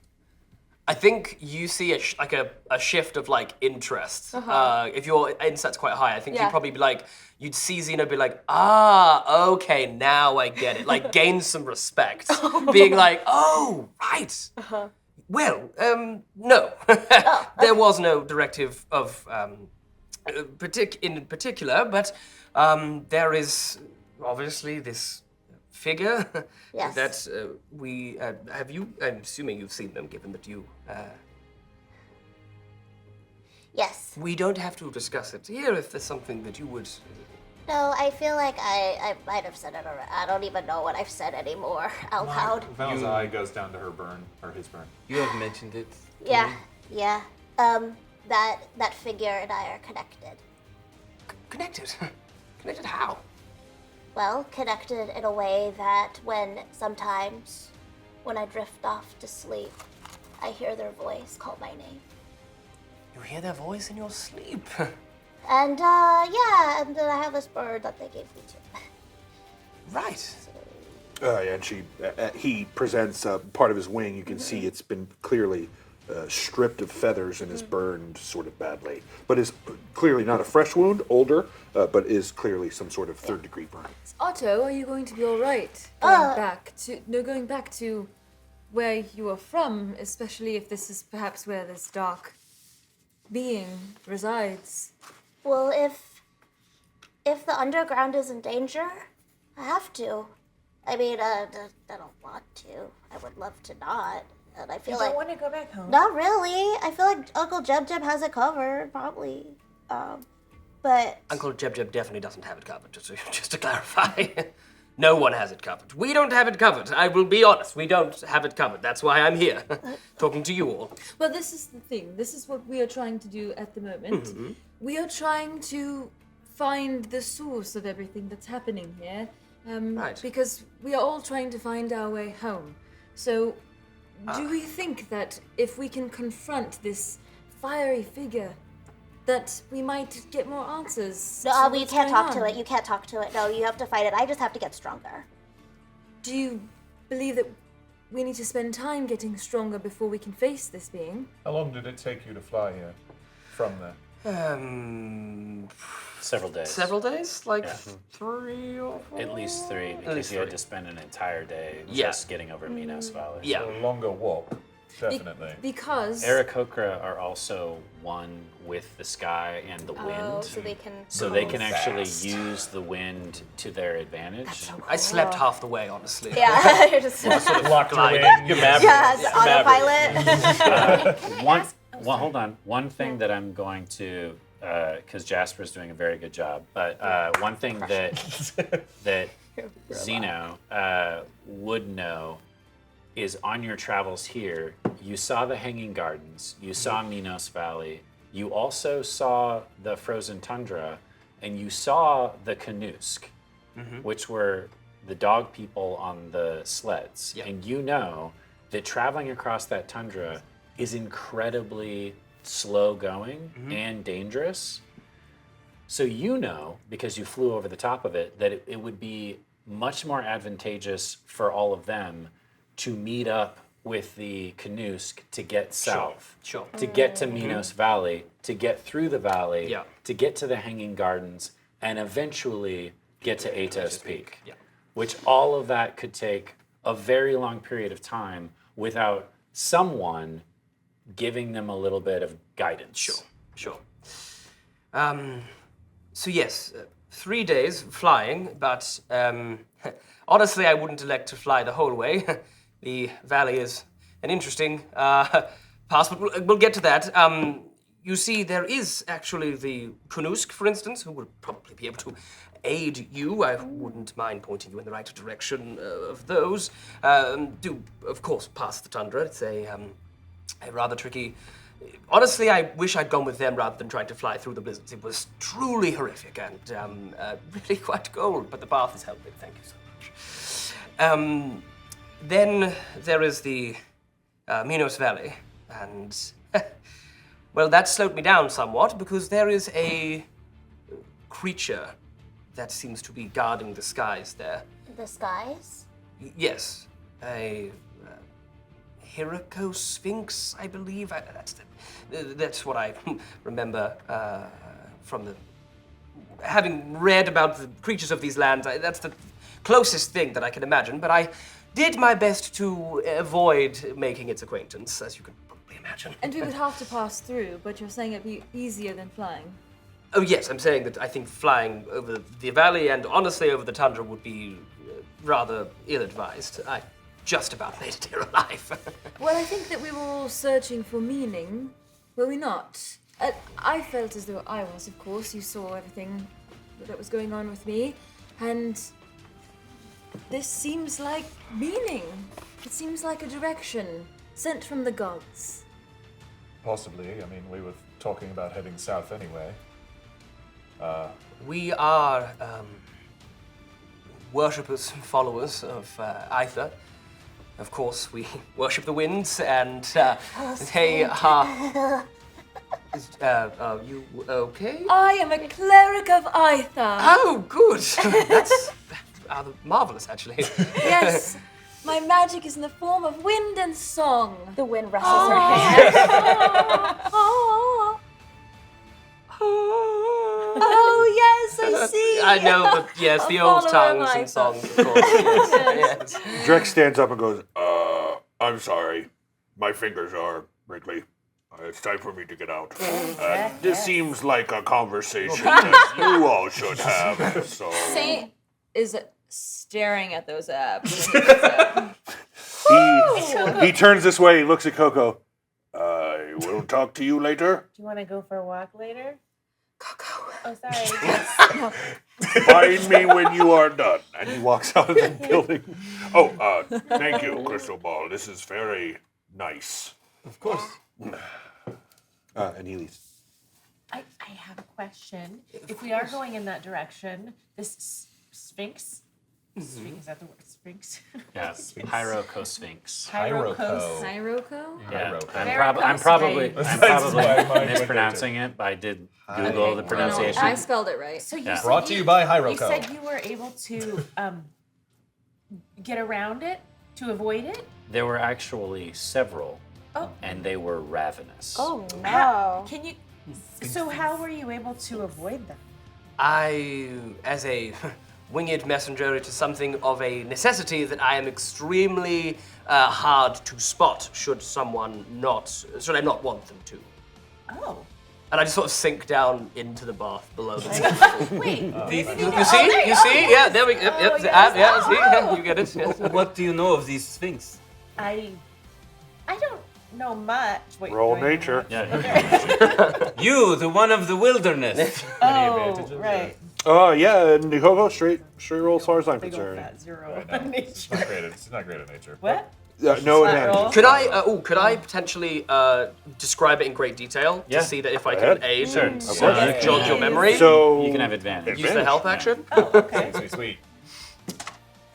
Oh yeah, I'll give you that too. Okay. Yeah, come on. That's a net one. Yeah. Good job. You described it so well. So, Minos Valley is protected by the labyrinth is protected by the Minotaurs, but the sky is actually guarded by the Hyroko Sphinx. Okay. And it is told that they were there as long as the Mavros Mountains have been there.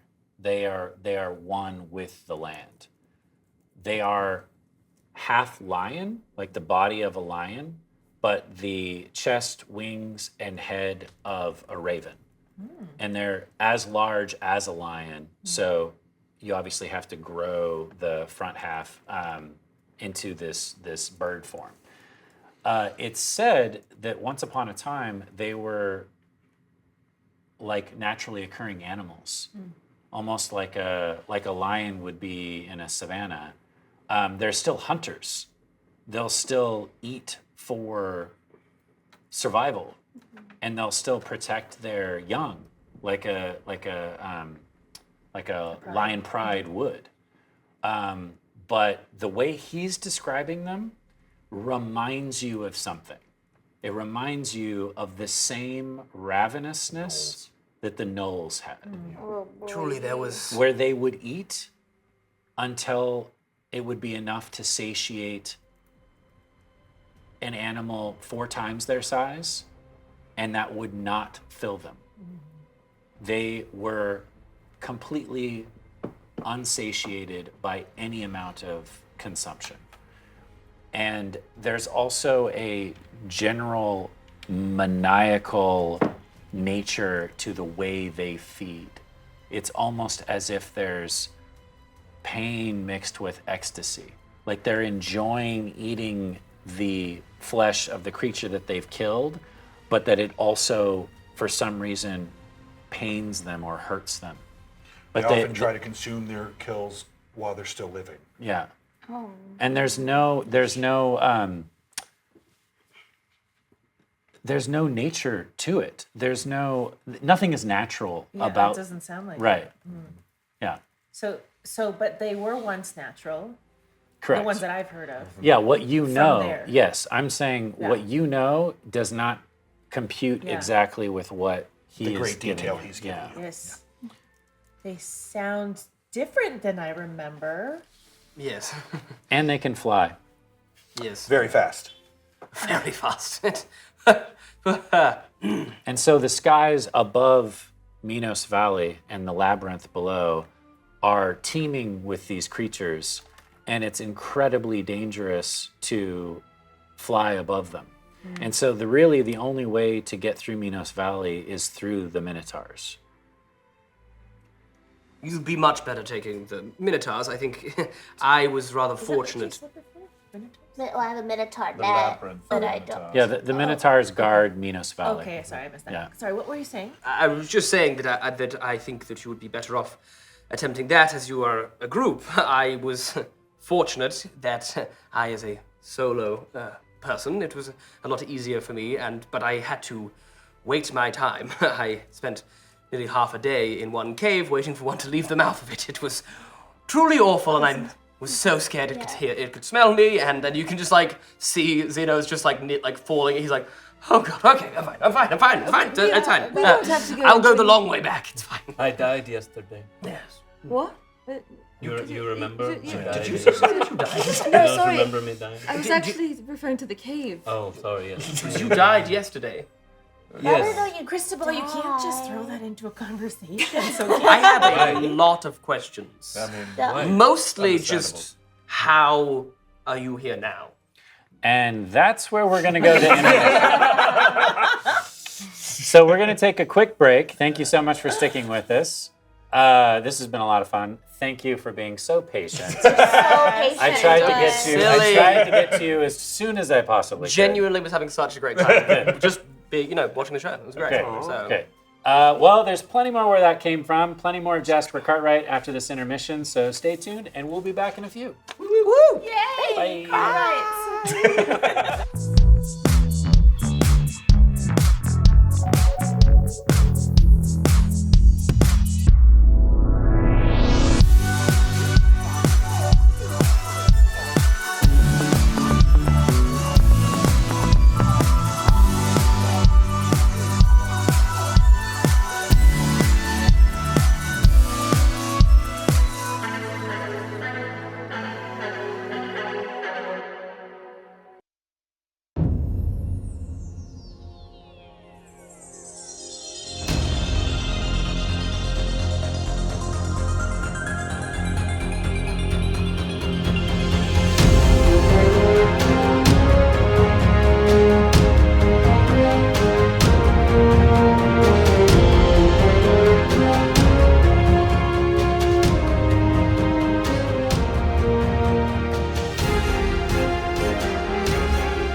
Welcome to Seasons of Adventure, the new 5e playable advent calendar designed for TTRPG enthusiasts to play during the holidays. You'll open unique and customized minis each day, discovering new monsters to face in the wilds, new heroes to brave the dangers, and allies you'll encounter along the way. On the final day of the calendar, it'll be time to play a mini-campaign to save Aurora and Father Nikolai. Nikolai's gifts will just keep coming as you discover new battle maps to fight your foes, a GM's guide to make it easy for anyone to run, incredible full-color monster stat cards to simplify combat, customized music tracks to immerse your party, and beautifully customized dice to capture the feel of a winterous fate. Use the pre-made heroes of Aurora and venture out on the quest, or create your own heroes to face the blistering storm. The fate of Father Nikolai and Aurora is now in your hands.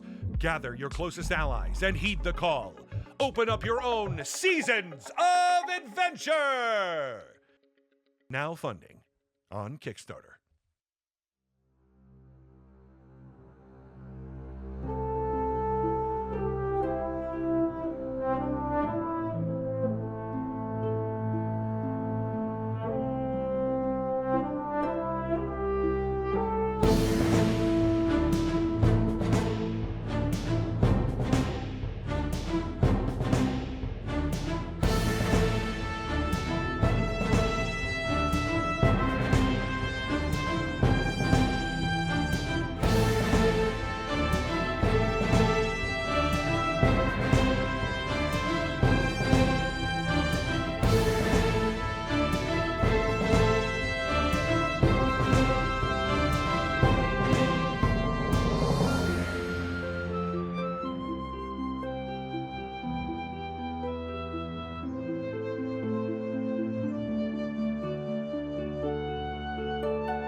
You can borrow the power of a god and influence the journey of our adventurers.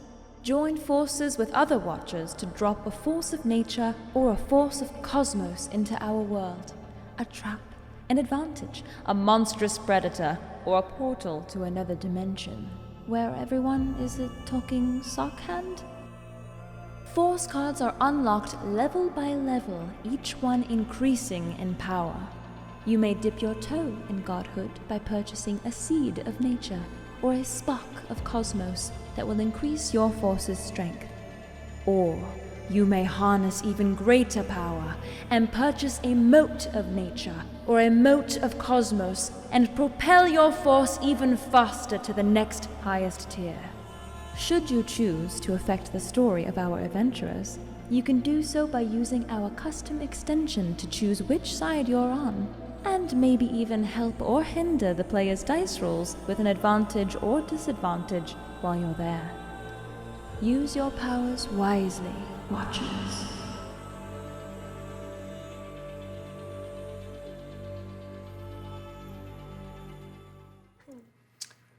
Perhaps I have been tasked to save Aitha.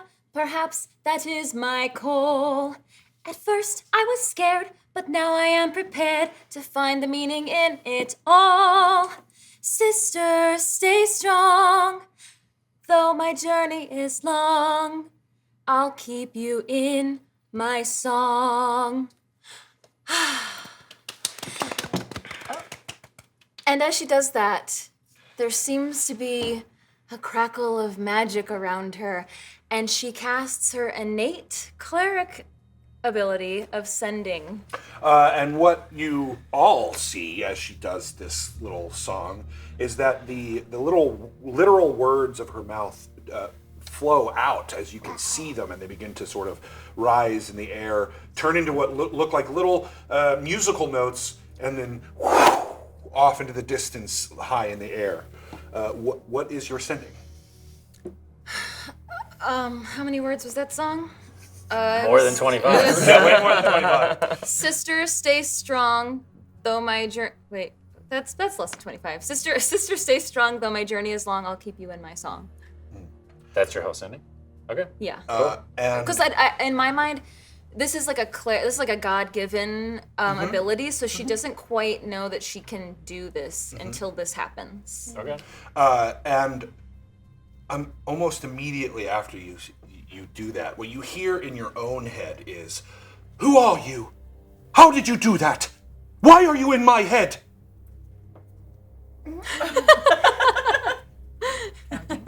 Identify yourself immediately, or I will find. And that's it. Do I recognize the voice? It is definitely the voice of your sister. Oh no! Oh my God! I thought it was like a wrong number situation. You don't recognize me? It's your sister, Saint. I am looking for you. Where did you go? And you make sure you're casting spells every time you do this. So it's ascending every 2 time you levels. do that. That's 2. You got 2 days, so. I mean, you got 2 days. You can write a better haiku later. Welcome to my pain. Where are you? Say where you are. I'm. Get out of my head! I don't know who you are, and I will find you, and I will rip you to shreds! And that's it. You don't. No. No. We don't hear any of this. Say. I'm Splashing in just the smiling water. like, it's going well? That's rose water that you're using. That's what gives you that nice. I mean, you see her do it a second time, right? You hear her say, or see her say these words, and they transform from her mouth into little musical notes and then fly off into the distance. Saint, what's happening? Well, so this would have happened before the whatever the long rest is that we were like gonna depart on our journey because we had 2 days. This is part of that 2 days. Yeah. Yeah, so that's During the 4 third-level spells over 2 days. Yeah.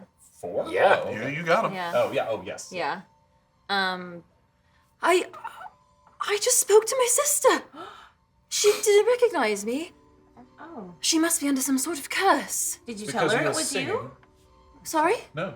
Did you say it was you? Yes, I said it was, and we have the same voice. She would recognize me. We're twins, you see. Okay. And she's been missing for a long time, and I'm on a journey to find her. Well, I wish you all the best. And either will help me. Of course. How Although, long is... When else... We don't know if we know the last time you saw your sister. How long has it been? how long has it been? A couple weeks? No. It's been longer? Yes. Since you've seen your sister? Yeah. Yes. Oh, how long has it been? You don't know. Yeah, you're not aware. You What do you got mean? sucked up in a storm. Oh, the storm is what is. So you're not really I see. aware of the passage of time. So before the storm, how long had it been? I think it was just a like couple weeks. Couple weeks. It was a couple a weeks. couple weeks, yeah. Because Yeah. it was the amount of time it took you to get from the Hanging Gardens down to Thassa City. Because you were looking for her and you thought, well, I'll go to the most metropolitan city in the island of Toss, the North Island. So you went there, and sure enough, your All whole, that your stuff whole that session happened. 0. Yeah. Watch Jessica's session You should. 0. In fact, you should watch every single one. But as far as we know, it's been just couple weeks. Yes. That's strange. I mean, to be honest, I think if I heard my own voice, I wouldn't know it was me either. But I said my name was. It's your sister, Saint. Oh. Let me try again. And she sings another song to try to contact her sister. Do you have how many any more slots third do you level slots? have? So this time, as you hear her song, it's still pretty. It still sounds good to your ears, but there's something different about what she's pitchy, singing. It's a little pitchy, maybe a little pitchy. I love that. It's a As little I burn pitchy. spell slots, I get more singing. And so her song is strong, but it doesn't have that radiance of power to it. I don't want you to feel bad, so I prestidigitate some musical notes coming out. No answer. She must be taken. Just got the dial tone, really. Okay. Maybe call back later. Yes, perhaps. I think. And you even after you said, I'm Saint, your sister, You know, actually- she still had no idea who you were. Yeah, and does your magic, like, trace a call? Like, can you tell where she was? Like a... Do you know actually where you get really good reception? Etto's Peak. That you should check it. You should maybe do it that way, and then It's a very high number. Yes, great. And then from there you'd be able to, you And the power of Ifa is very strong there. So, I so could try my strong. call again. We should go there right now. I agree. Let me ask you something, Zeno. So you said that your people are protectors, yeah? Yes, something like that. And they are powerless against this fire figure? We are never powerless, you see, but we don't work in the same circles. Your impressive abilities are to kill things or hurt things or to make sure things stop or, that kind of thing. We govern through speech and, there are certain issues that we struggle to fix. Politicians. Oh no. They are masters of wind. Oh. And wind Windbags. No, wind feeds fire. Right. And that's exactly what they're dealing with, is a walking man of fire. A man? Yes, I believe these two have discussed a fireman. If it's possible, if we are journeying or sort of moving at any point, I would like to try and sort of get a moment with Otto, I think. I imagine that she sang that song as you were marching forward, like, ha ha ha ha ha, We're we have leaving. purpose. Yes. We're leaving everybody. Yes. So nobody else is coming with us. Correct. Drek. Oh. Yeah. Ramhidi and Ursaka are staying in Camelin to rebuild. Yeah. They have already established that was very important to them. In fact, when you're in the middle of Hearthome, you see them taking clippings off of the Feywild flowers and planting them in various spots in Lost Camelin to get the plants to regrow. Because it's literally the only green thing in Lost Camelin that's left. Before we leave, we don't have to play the scene out, I just want it Sure. to happen. I give Olivar a small, it's like the size of like thumb-sized emerald, that it's dark green in color. And I just say, for you to remember me by. I will never forget you in all of my days. Otto puffs up like very proud and says, I won't disappoint you. I believe that. I believe the will of Bahatha is inside of you now. Oh, by the way, that's a thing. Okay. And KoKo goes to Drek and gives Drek a hug before they leave. What is that for? She's leaving. Say your goodbyes, brother. This is a private conversation. Yeah. Oh, sorry. I just learned my letters, so this is an A and B. See yourself out. He just learned his letters, you guys. Drex, now I want an ABC Drek book. I don't know why. Directionary. That's a good one. Okay, that's what's up. Nice. That's what's up. Oh my god. So, you're... Grenlick tells me you're leaving. Yes, we have to go to Etos Mountain Peak to fight a fireman. That sounds terrifying. It does. But I think you should maybe continue planting things here and keeping everybody safe here. I think you guys should be okay for a little while. This is how you say goodbye from where you're from? How do you say goodbye? Goodbye. I hope to see your face again. Okay, goodbye. Hope to see your face again. Be careful, Anne. Be careful, and And he pulls what looks like clearly a very well-made smithing hammer. And he kind of looks at it and you should take this. Drek, you need your smithing hammer. Take it. Remember me. Do not forget Drek. Okay. I will not forget you. Okay, thanks. KoKo Aldershadow. Yes. Yes. I did not think that joy was a thing that could happen anymore. My brother died and everything seemed to turn bleak. And then I saw your red hair. And it brought a warmth to my cheeks that like the sun. And that is all I have to say. Oh, God. I will miss you. Oh.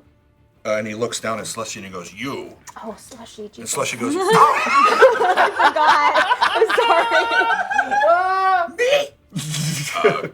Yes. This is your doing. You put it in my head. What? You. Take care of this one. Oh. Easy. Good. Be safe. Yeah, you too. I like him. As we're watching this, Val leans over to Saint. Can you do that talking spell to anybody you meet? I believe that I could pray, and Aether might bring me the voice of the person I am praying about. All right. It seems as though it might be able to stretch across any distance. So it's not goodbye. We can keep in touch. Okay, if you hear a strange voice that sounds like me, don't say you don't know me. Wait. So, shouldn't be too private of messages, is what I'm saying. No, it can be private if you want. As private as you want. Whatever you want to say, my lips are sealed. I'll see you soon. I will see you soon. All right. And they make their way southward, led by a Aarakocra messenger far, far from home. Zeno, you take flight and examine the horizon. It's very, very important to you to keep track of the weather because Thassia is known for using storms in this region to do her bidding. Right. She is the goddess of storms. She is the protector of this island. And there's no more dangerous place to be than the sky when one of those storms hit. Sure. You see a storm, but luckily it's way off to the east, and you're traveling south. Right. But you do know that that is a ticking clock. Sure.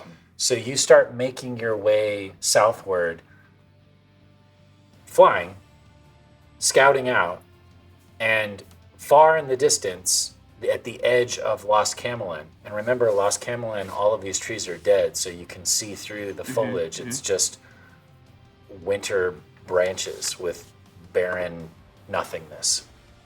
But just beyond that, you see the flat tundra, and it goes on for miles. And you see there's a permafrost, but there's also almost like a thorny thatch that grows underneath the snow. That if what he was saying earlier, if you're too heavy, your foot would pass through, causing it to be even more difficult terrain to traverse.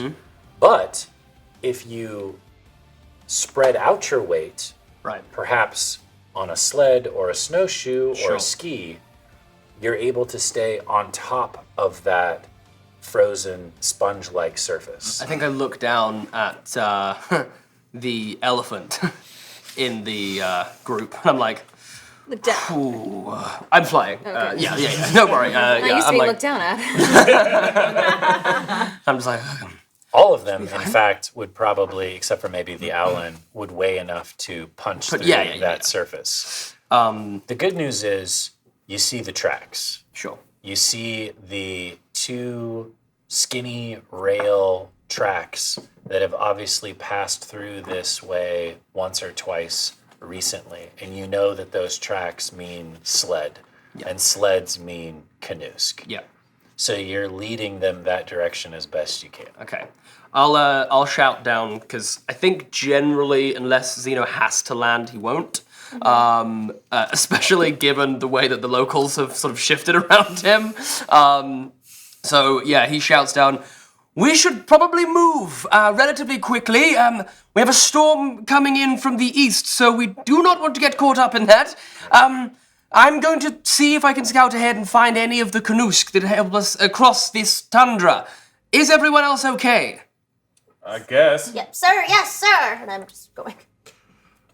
Before we continue, we've got a Mode of Nature from the Dungeon Speedrun. Thank you, the Dungeon Speedrun. And we've got 2 Sparks of Cosmos from, I believe, Scott83, but it might be Scotty83. Because it's Scott E. Or Scote. Or Scott E83, whichever one it is. I apologize if I made it bad. But 2 of those Sparks of Cosmos, that puts us at 73% of our way to Force of Nature. Wow. And only 8% towards our level 5 Cosmos. That's okay. When we get there, it'll be a big deal. It'll be very interesting, that's for sure. This is dangerous terrain. Did we have like weapons out and armor out as if like it's difficult terrain? Anything could happen? Well, 2 things. Lost Camelin is dangerous because that's where you've been fighting the husks and the bees and the undead and what have you. The tundra is more difficult terrain where it's an arid, flat Siberian tundra. But we would see enemies coming from a long ways away. You would see anything, unless there's a storm, you would see anything miles before it got Especially with this guy. Correct. Okay. And also, we can see that the ground would be punctured if we just were to step Yes. In fact, you can make a nature check. Great, I love this. Or survival. Do I have Or any survival. advantage? She's much better at You survival. are straight roll as far as I am concerned, Okay. KoKo. Oh, plus 6 or 7. Yeah, survival's here. Oh yeah, 21. Yes. So even though you've spent most of your time in a temperate forest and the Feywild, you have experienced winters before, and you have experienced difficult terrain like this, and you know, if you have the time and the supplies, creating some kind of snowshoe or sled or skis will benefit you when traversing this terrain. The time it takes to make that will easily be made up by the time that it saves you to travel the miles and miles and miles across this flat tundra. Okay. Pretty quickly. Yeah. So I would like to make some. Okay. So I'm going to argue, because you rolled so well on survival, that you can be picking up pieces of detritus and wood and scraps, and you wanted to say something? What are you doing? Oh, I'm going to make kind of like poles for your feet. So that the weight, I think it would help if it was like dispersed further out from our feet. So we do not go through the snow? Exactly. What if I were to do this and I use shape water to solidify the snow? Everywhere? No, it's just I do it in like 5 feet increments. Oh, that's gonna take forever every time. Oh, is that you have to do it throughout? Oh yes. Oh. You see, the part of the problem is that there is sort of a layer underneath the snow that is not the most stable. Oh. That's really the part we'd want to be Oh, I see. solidifying, I think. Actually, that makes me change my mind then. I would like to make snowshoe type things. Great. Yes, Instead of spreading the skis. weight would be, I think, the best thing to do, if My possible. feet do that. And then KoKo has gathered so many sticks and things and has rope. And then, guys, this is how you do it. We all sit down and we make them. You can certainly start. Yeah. If anybody would like to attempt to make their own snowshoes, you may roll survival. Can the If sewing you- needle help? The magic needle? Of course. Okay.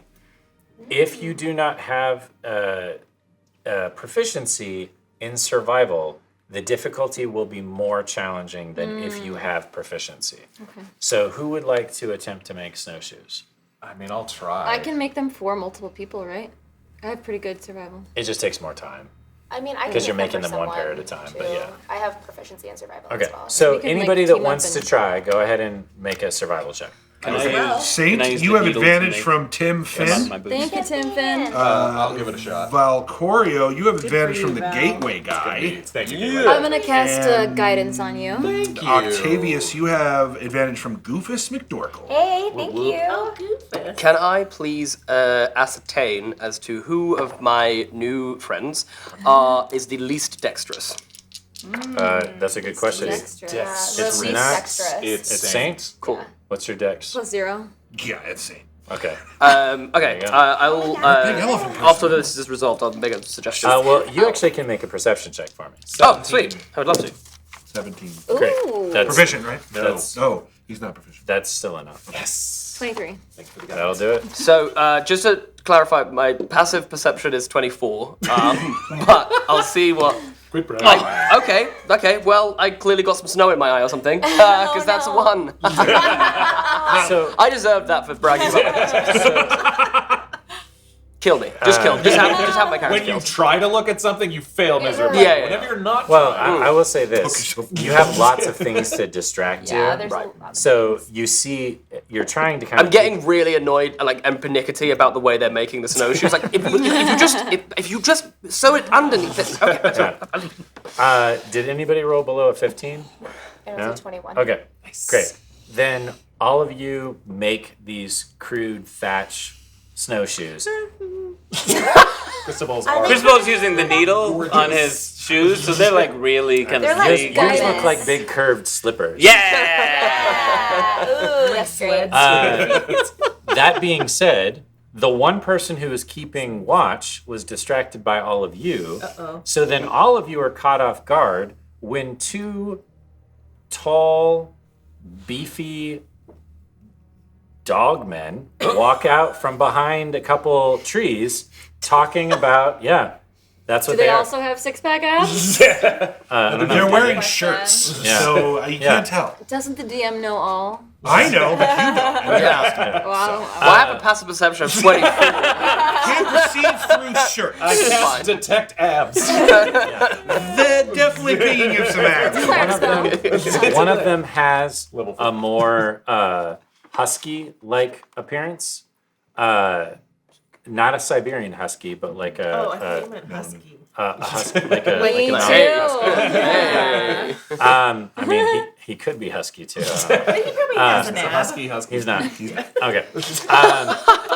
And he's wearing like a thicker hide armor, and he's got a bow on his back and an oddly shaped spear, and he's got a sack, and he's looking around on the ground and talking to his friend, who looks like his friend seems to be much heavier. Saint Bernard looking in a way. Big floppy ears, lots of hair, and around his neck appears to be what looks like a little barrel. And on the barrel there is a water droplet with a lightning bolt through it, and on front of it looks like a white plus sign has been painted.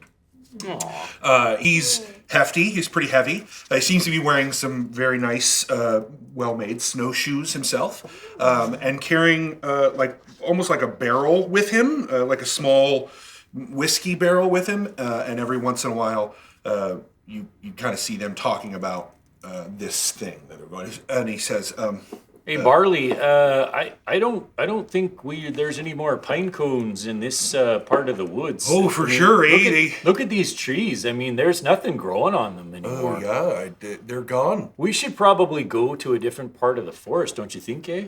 For sure, I'm concerned. Like there might be some problems. We're not going to be able to make our beer. I know. What are we gonna do? I mean, that's. Oh, don't sneak up on us like that. Thasha! Thasha saved me. Hey, those are some nice snowshoes. Can I have ducked as they were talking? Can I have ducked behind a tree, cast a sky self for myself to look like I'm gonna go with like Another dog? Yeah, I'm trying to think of the dog. Probably Labrador, chocolate Labrador, and I'll come out and just go, oh hey. What are you? You don't recognize me, eh? You don't smell right, eh? Yeah, for sure. You You smell smell like skies. Eh? Kind of like a stinky, you know, like Tree one of it's those rose. creatures that it's pecks at roses. things. It's roses. I immediately drop the sky self. How dare you say I'm stinky about it? Oh, you're right, eh? Look, there he Yeah, is. it's one of them birds that There's a bird man eats there. the dead things that are on the Yeah. ground. Oh, there's lots of dead Hey, things thank up you there for in doing the forest. Indeed, there's a lot of dead things there. Are should you go. from here? Oh no, No. we're from out there, and he points out towards the tundra. Wow. And closer to sort of the east, they sort of point. Are you Kanusk? Of course. For sure, eh? Sorry, we're not from here. What are your names? So you needed water, food, healing. I think your name was Barley. We're in need of pine cones. You heard him say heard it. it. I Yeah, heard my name's Barney. And I'm Hops. Hi, Hops. I'm Otto. Barley hops. Nice to meet you. You Sorry if we surprised you. Yeah, sorry. Oh, sorry. Yeah, we surprised you, Yeah, sorry for actually. surprising Sorry you. about that. He didn't surprise me so much as Okay. make me feel strange. Oh. Slightly. We have that effect on people. What's that about? We were told that there, in this area, there are nice canoes to meet that might be helpful. Well, I don't know if we're nice. Yeah, You seem really I think we're nice. just like we're okay chaps. Yeah, we're kind. Oh, that's I'd say better. kind. Yeah. Kind is better. Do you need healing? Oh, no. What we You do did pine cones? Yeah, we Yeah, we're looking for pine cones. Yeah, you'll never miss them. They're like this. Well, they used to be like this big, but now they're like this big and they're pink. Yeah, pink. Yeah. No, the forest we just came from is very dead, unfortunately. See, I told you. Well, what are we gonna do, eh? Well, go somewhere else. You wanted to go so far west, and now we don't have any pine cones. I do actually know a place south where pine cones as far as the eye can see. Oh, you were talking about that Yes, place. I could probably show you if you were to aid myself and my friends to across the tundra. Yeah. I could take you there, or you could take us there. What? We could go together. What? Yeah, Zeno was Yes, loves you pine know the cones. pink pine cones? What? I don't think we Yes, you definitely know. Val tugs on stage. The pink pine cones? Let the bird talk.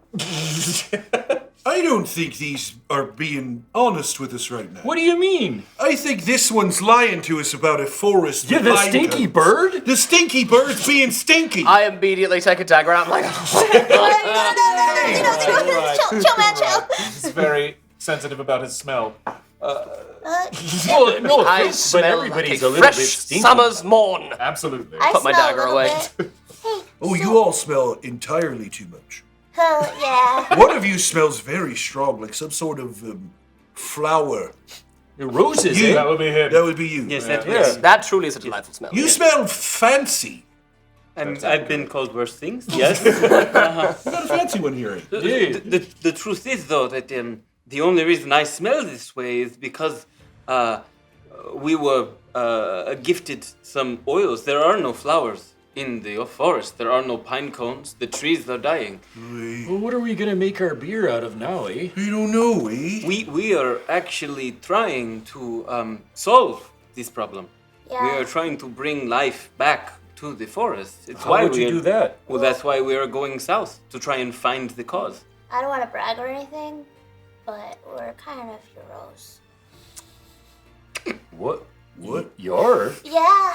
Ooh. Well, that's what. Well, yeah. if we're just naming ourselves things, You're I'm a thinking- doctor. You are? No. What? Well, Just that's naming not things. entirely true. He's got a little barrel around his neck, and if you drink from it, it'll make you feel heal better. Yeah, it will make you feel That's better. kind of like a In fact, the doctor. whole barrel of beer we've been trying It's to make such is a- exactly what it does. It's, these pine cones, they. Are they underground or under the snow? Oh, What do you use them for? We can I dig was some. just telling you that. I make beer. Oh, I'm sorry. Would you like to try it? Is this a gift from a god, this barrel? No. Oh, no. No. Well, I guess that's philosophically up for debate. It's my holy symbol. Oh. Are you a cleric? Yes, of Thasha. Oh, goodness, I'm a cleric as well. May her storms keep her safe. Yes. So that clerics. Oh no, just the left. Oh. Just the left. No, that's fine. That's the water. Water. The water of Thasha. The yes. earth of Thasha. This is the air, Aether. Ha! Oh, Aether. Ha! That is the air of Thasha. I thought, I'm gonna go get the dogs and the sleds. Can I come with you? Oh, sure. Yeah. Okay. Yeah, Sure. Careful. So, are you? Do you need? You don't.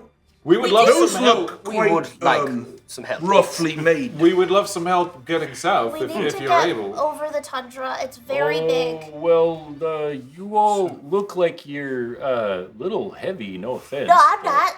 Well, that's true. You're pretty small. Yes, you're right, I am. Yeah. It's just, We it's just also that can- we were here to try to find pine cones for the rest of our pack. Right. Would you like, if we were to be swift with all of us here, to help you find some pine cones?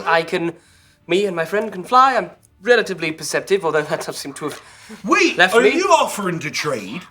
I would Yes. suppose Oh, great! This is a wonderful time for the canoe. This is where I bring out the beer and we all have a pint while we discuss what we do. All right. Yes! Right. Love jobs! All right, come on! And he starts walking his way, and he seems like this is the best time he's ever had. Like, this is exactly what he's been waiting for. Come on, Hops! And he waddles over to, there's some trees, and behind them seem to be where these were sort of... hear... Hey, keep it down! All right. You keep it down. We're fine here. It's okay, Slushy. Hey, what's that all about? Stop it! Friends! I'm sorry. They get a bit, well, you have a dog. You understand. I do. Yeah, they get a bit, Yeah. loud. You see a couple fully grown winter wolves that see their heads poke out from behind a couple trees and look at all of you, and then you can hear them whispering in some other dog language, because there's an actual language called winter wolf to each other. Can I understand that? You can't speak winter wolf. Do you speak with animals? Yeah, I do. Speak If you want to cast it, sure. I would like to cast speak with you. They're just got stuff on us. It's fine. Technically, werewolves are not beasts. Whoa. Oh, really? Right? Yeah, they're monstrosities. I'm gonna say it's okay. Okay, this one? Yeah. Yeah. As soon as I've seen this, I'm up in the air. There's no way I'm down in the ground. I dig a hole. I do not. Am I rolling? Yeah. No, We go. So when you make your way, whether it's above ground or below or around the tree, you see these two relatively large dog sleds and a pack of winter wolves and another pack of winter wolves that are all tied up to these sleds. And winter wolves, just to remind you, Slushy is a puppy and is the size of a fully grown Labrador. A fully grown winter wolf is like a dire wolf or a war. The size of a Volkswagen. Wow. Yeah, Oh my they're goodness. huge. What? Yeah, they're the size of a Volkswagen. Yeah, it like a changed my Volkswagen mind. bug. Like the... Yeah. Yeah, no. Yeah. I was They're just- huge. I was They're thinking, huge. I was thinking Jon Snow's dog wasn't that big. Well, actual direwolf, not fantasy direwolf. Wait, real direwolves are actually the size of a Volkswagen? Have you not been There's to no the... such thing as a... Wait, there is such thing as a... Yes, there are. Okay. Wait, Yeah. what? They're real? Yes. Wait, what? Direwolves are real. Wait, you guys stop have never the been show. To you guys have never been to the tar pits? We live in LA. You've never been to the tar pits? Oh, they were real. Yeah, I mean, they're not real now, clearly. Okay, yeah, got it, they're got it. fossils. Completely gone off of the rails. The tar pits. Welcome back to Dire Wolves. There are us. It's We'll do an educational video later. For now, they're really big white wolves that are attached to these two sleds.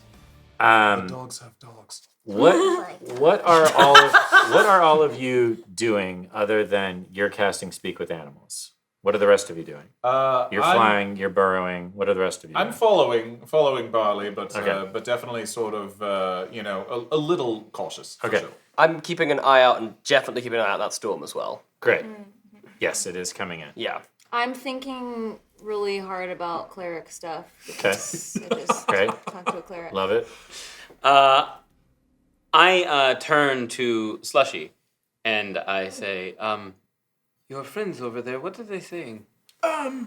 They're talking about how, oh great, now we gotta pick up all these really heavy people, and it's gonna be horrible to have to run across the tundra, and one of them looks a little hungry. You don't think they'd hurt us? Oh yeah, for sure. yeah. Well, would you speak on our behalf so they don't hit us? Listen, man, I don't want to get involved. Like, honestly, they're much bigger than me, and I'm like, you're kind of new. We were there when you were born. You're asking me to do a thing that doesn't feel very comfortable, because that thing's huge, and I don't want to die. Slushy. Yeah.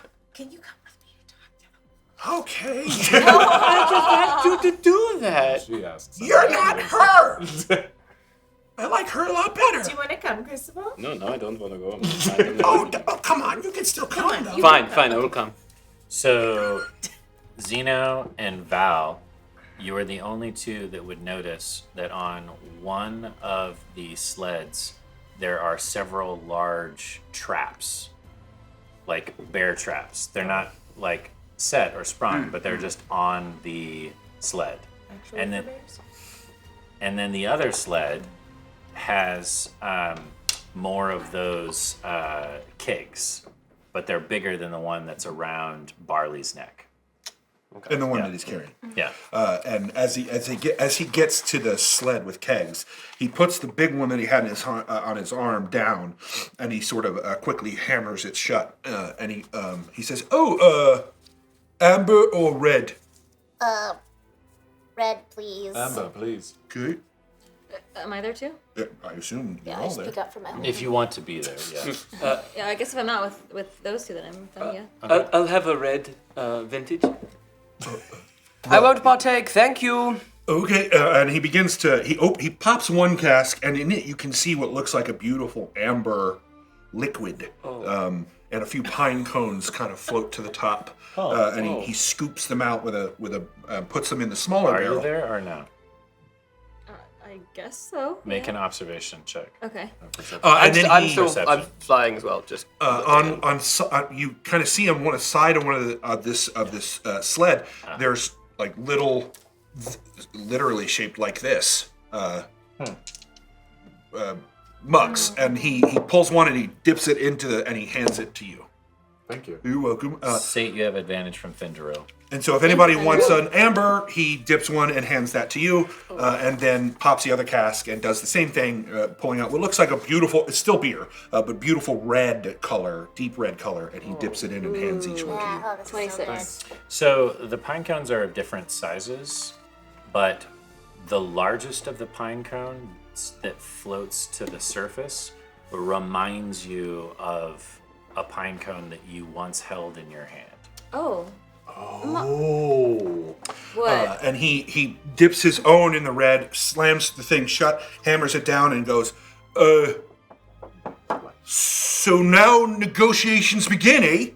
The thing we traded for. Hooray. Yes. Yes, they do. May our negotiations be fruitful. Nicely said. Eh? Hear, hear. To new friends. To new friends. Cheers, eh? It was a pine cone from the trader, from blanking. What's that guy's name? But it was a good pine cone. It was a good, brought him back to life. Oh, it was- yeah. Failshin. So, before Saint points this out, do we feel anything from this sip? As you drink it, you get that warm. It's like if you've ever had cider on a really cold day, it feels like that, but then add Drugs. Yes, quite literally. Add the euphoria. Add a sense of euphoria of like negotiations are gonna go great, guys. Like you don't even know how good this is gonna be. Really good. And he doesn't even stop when he drinks it. He drinks it all the way down and flips it over and goes, "I win!" Second. Oh, good one. Who's next? All right. Chug away. Look, whoever does last has to pick up the most pine cones. So go! I am going to lose this. Can I save mine for a little bit later? This pine cone, I recognize it. We've had a similar one. It had extraordinary powers. Are those the pine cones you're looking for? Yes, they do have extraordinary powers, eh? It's how we can make the beer. Have you seen an old man riding a mammoth? Oh! Sorry. You remember where the pine cone came from? Yeah. No, but I heard about one that went through our village not too long ago. Yeah. He had a pine cone. Just to get you caught up, because everything's going really well. Right? There was a guy. We met him. He was a trader guy, and he had these mysterious pine cones. He's mysterious pine cones. Did you have a lot to drink? This is the first thing I've ever had. Oh, well, Anywho. Who knows that? So, we make our beer real strong. Real strong, So you eh? might want to be careful there, little one. okay, noted.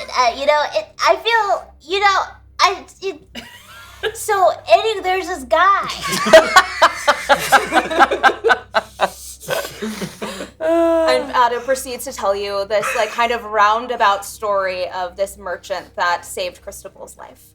Amazing. As you're telling the story, you see that Zeno's just like, like this covers his mouth and then sends a message to you via the message cantrip and says, there's a storm coming. We really should be moving onwards if we possibly can. We are absolutely interested in continuing this conversation, but it seems like it's about to get quite cold very soon. Should we be on the move somewhere? If you can move a bit faster with the help of these dogs and sleds. Well, as long as you can collect enough pine cones. Where are the pine cones at? We can collect them. They're on the ground. Yeah, they're all over here. They used to be all over. How about this? Okay, we'll set a timer. And all of us, we will just run out there and we'll just collect as many pine cones as we can. Do we think they're underneath the snow or something? Is it possible? No, they fall from trees. Right. But I don't understand why you think that there are pine cones out on the tundra. They're real silly. You know? They are not from around one here. Or two reds or ambers, and they're like, woo! Did you just tell us to find them around where we are? But you said that they're in the tundra. I thought you were going to find the pine cones and then bring them to us, and then we were going to take them and go make beer out of them. But and where then would they we were going to. You were looking for them here, so Well, What yeah. was the part that you guys were going to drive us across the tundra? You drive us. Pine cones. What kind of strange trader are you? All right, Just to clarify, we are going to go out in these woods here, find some pine cones, come back to you, give you the pine cones, and then as a reward, you are going to take us across the tundra. Shall we begin? The timer begins now! Let's go. Well, these are strange fellers, but I will drink beer and watch them pick pine cones. It sounds good to me. It sounds great.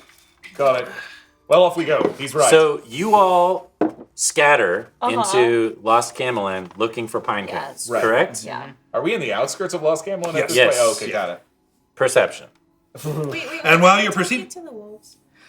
we'll get to you in a second. And while you're all looking around, and you will talk to wolves while everybody else is looking for pine cones. Please help. To Partos, you have 3 seeds of nature. Thank you so much. Thank you. Advantage for Octavius from Goofus McDorgle. Thank you. Advantage for Saint from Friend Doril. Thank you. Advantage for Valcorio from Gateway Guy. And advantage for Cristobal from Braba. Thank you. And also another advantage for Jasper from Braba. Hey, You're talking thank to you, the wolves. Braba. Saint is using her mage hand to help. Yes. It's not picking up the pine cones that's the task. just finding them. It's finding the pine cones. So if I may, Yes. would like to. I've just rolled a total of 28. Woo! And so I would like to fly sort of low-ish and use message to coordinate 2 people to help them find pine cones. I can't find anything. Please help me. And I'll say like to your left, about 20 feet, Thank and you. then shout like other directions where possible. And then occasionally I'll use my mage hand to like pick one up from the ground myself. So, with your powers combined, Really, just you doing most of the work. and mainly with Zeno pointing the way, For sure. you collect all of you together 1 big bag of pine cones of varying sizes. Did anyone roll above a 20 on their perception? You did. Yes, 28. You find one out of all the pine cones, 1 perfectly formed, massive pine cone that still has like the little pine cone seeds inside of it. It's immaculate, like to the point to where it almost looks like a piece of art or a sculpture of some sort. You may do with it what you will, but it definitely sticks out amongst the pine cone masses.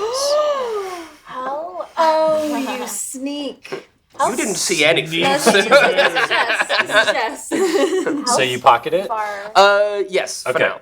It is a pine cone that has fallen off of one of the older trees in Lost Camelin. A tree from before everything bad happened. Yeah.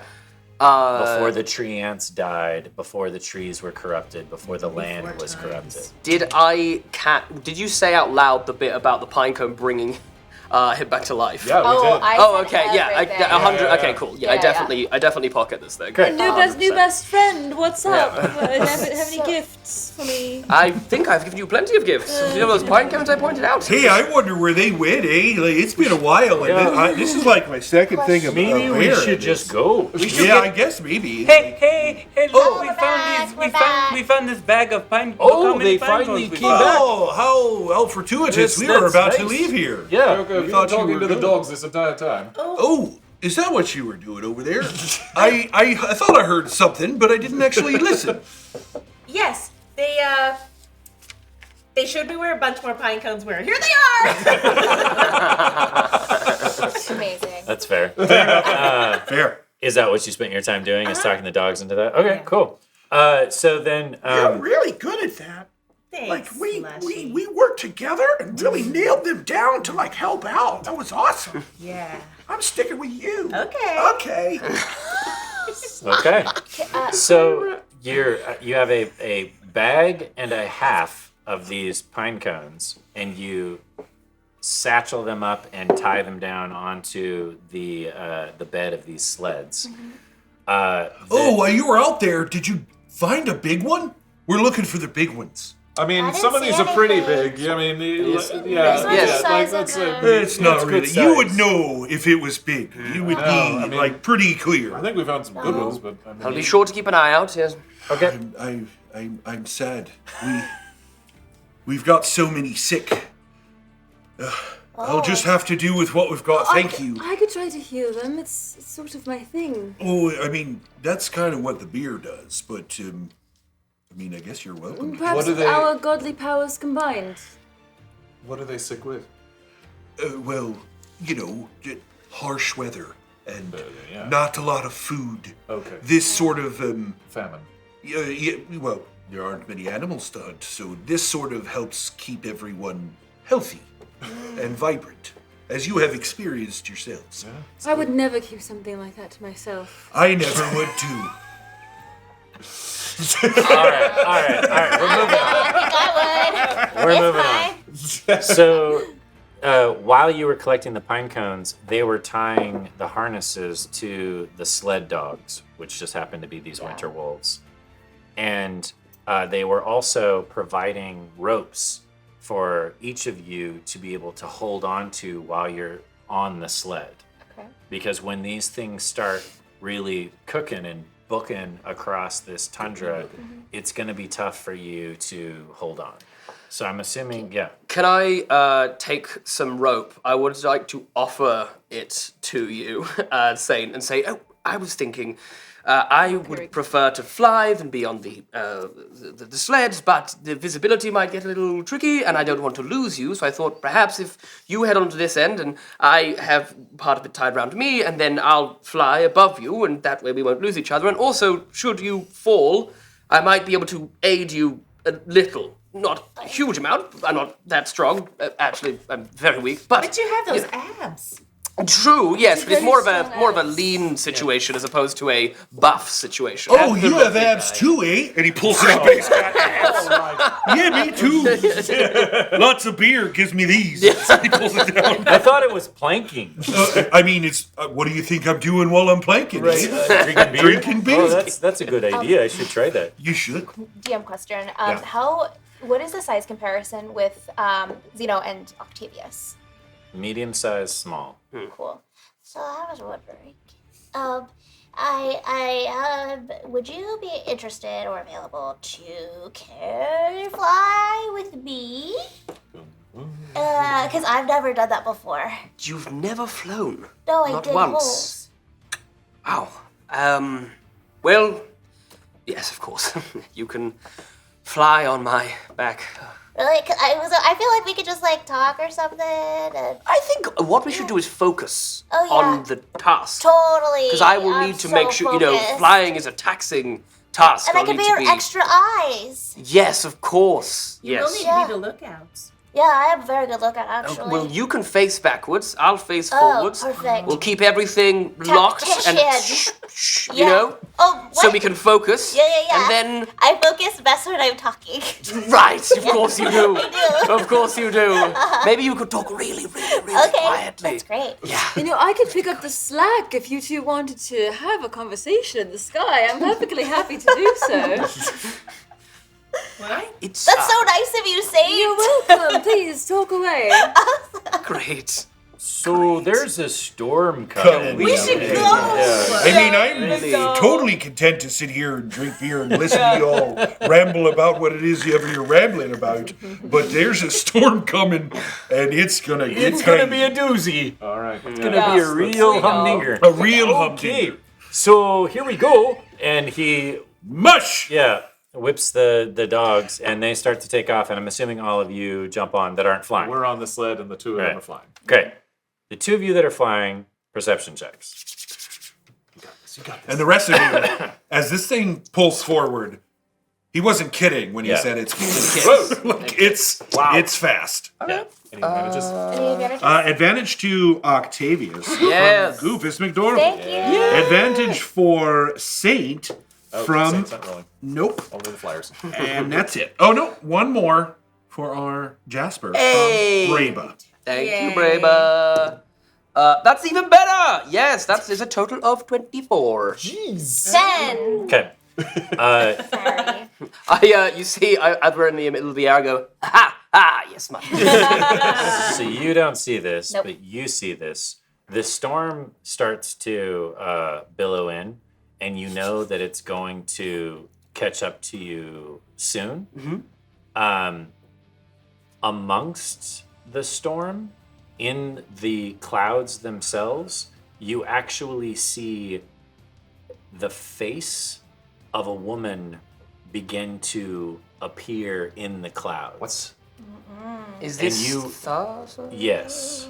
And you recognize that as a sign. A good one or a bad one? It could be either. Is she smiling or is she not Yeah. smiling? Yeah, what's her Is there a frown? expression? She is the goddess of storms, Hmm. and she appears to be moving in with purpose. Is anyone that I've met in the party knowledgeable of Thassa? And also the one that you just met, who's literally a cleric. Oh, of course. Yeah, okay. But you also know that there's only a matter of moments before the storm catches Hits. up to you. Yeah. Even going as fast as you're going and as fast as the dogs are going. Val, being resistant to cold, will do his best to sort of like stand in the way if the storm is coming from You one don't see side this. or another. But Yeah. I see the storm. Correct. Yes. I see the if I see the storm coming from one side or another, I will put myself basically between Cristobal, Saint, and KoKo as best I can. Great. And the storm. I will send message. I send a message to the sorry, remind me of Barda. Yeah, perfect Barley, and just say perhaps a prayer to Thassa would be a good way for us to book safe passage given the storm is coming in. And you get a message back as he quickly sort of waves his own hands, and you hear in your face, well, that's just not going to happen, eh? Because if we stop, that storm's a-coming, so we're just going to keep going. You can't pray and go, perhaps? No? Okay. That's what I'm going to do. I don't know what you're doing up there, but I'm down here praying and going. Pray and slay. Pray and slay. I know what I said about talking, but we're going to do a little prayer together, okay? We'll just start, I'll just start chanting to Thassa, please let us survive. So at this moment, it hits. Wind, rain, sleet. A thick fog billows in around you on all sides. It's almost impossible to see. And when the hail hits, it actually stings your face at first. And then the wind comes in from another direction, and then there's this biting cold, almost like a wind chamber, increasing the wind chill and the cold coming in off of the tundra itself. I need you to give me a strength saving throw. And I need you to give me a strength saving throw. Because you are up in the storm. Definitely not dexterity, this strength. No. Yeah. Okay. And with this coming storm strength, Saint will cast aid on Great. those around her. So Great. she can pick Nice. 3 creatures within range, so that would be Val, KoKo, and Cristobal. Don't we get temp HP? Yep, you'll get for 8 hours. Nice. You'll get an extra Get temp HP because of 5 temp HP. 5. So basically. I got a nat 20. Yes. That's good because I got a 30. Okay. So he's barely staying in the air. You are clinging to him, and you can tell that it's only a matter of time before he loses control amongst the storm itself. Can No, you go. I was gonna say, as the storm is happening and my claws are kind of digging into the clothes, it's like my feathers become like full of static. Okay. As it kind of like crackles a little bit with the oncoming storm. What were you gonna say? Well, you have wings, right? I do have wings. If you perhaps could open the wings, you could act perhaps as sort of a rudder to aid me right now, because I'm struggling to just keep hold. Blown up. Yeah, if you could. We still have the rope as well, right? That's attached to Saints. Yes, but I'm getting to that in a second. Okay, great. Yeah, I'm just gonna try to be the rudder, but also kind of commune with the storm. Okay. We'll get back to you. Sweet. Saint, you're going to be making a strength save. The rest of you, I need to know how exactly are you holding on to your sled when the storm hits? Are you tying yourself to it? Are you just holding on to it? Gosh. What are you doing to aid yourself from not getting blown from the sled? I would try to flatten us as much as possible, basically, like lay down or something if we could, because I don't know if I would have thought of to tie us down, but basically, like if it's coming, like maybe if we It's lay like a down, we dog get as pile. flat as possible, and Okay. I'll sort of prop myself again so that I'm like if I'm blocking the wind, so if there's Okay. any, And I have slushy under my Yeah. body. so Yeah, flatten down. because Slushy's not strong or fast Yeah. enough to keep up with the sled. So. Duck and cover. Okay. And I'll use shape water to literally freeze my hands. Great. And anyone else will take it to the sled. Great. Cool. And then I will yell to them. Yeah, 3 points of damage. Sure, but understood. you don't have to make a save. Yep. You two can make strength saves with advantage. Nice. You get a regular strength save, I don't have any advantage. unless you have one from the Watchers. And I also, you did. I You do? Yeah. Saint, you have advantage from Fendaril. Thank you, Thunder.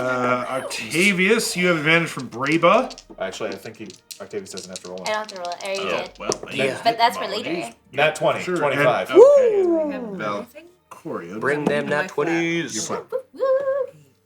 19. What's strength? Okay. Mage hand So- is also assisting. So you're all holding on to the sleds just fine. The Canusk are holding on to the sleds. The dogs are still pulling. You get blown way off of course. This big gale wind comes in and just slams you sideways. You have a choice. You're either going to lose the sled and your traveling companions, and you're going to hold on to him, or you're going to have to make a leap of faith and jump down to the sled, because there's no way that this Aarakocra that's getting blown, 50 yards sideways in the matter of moments is going to be able to continue the same exact path with this rope connecting the two of you together. And also, is the rope tied to you, or is it just being held? Yeah. It's tied to you? Yeah. Okay. You have seen Saint cast Feather And Fall. you hear, as the storm hits, you hear, "Oh, it's a doozy, eh? Hold on tight there." Yeah, we can tell. We should stop. I can make us a shelter. Oh, there's no stopping once you start going with these. And these winter wolves, they go and go, especially if it starts to storm here, eh? In fact, the winter wolves love the cold weather, so they're actually invigorated by all of this freezing cold rain. The rope starts to tighten around you. 5 points of damage. Okay. It's constricting damage. So what would you like to do? I think, Bludgeoning. yeah, I'm gonna say to Zeno, it's time to let go.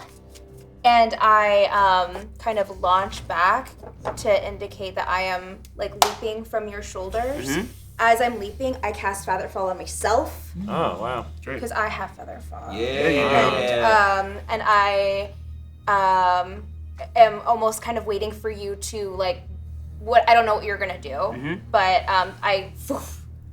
Would it be possible for me to either yell, message, whatever it is, to say, cut the rope, I'll find you?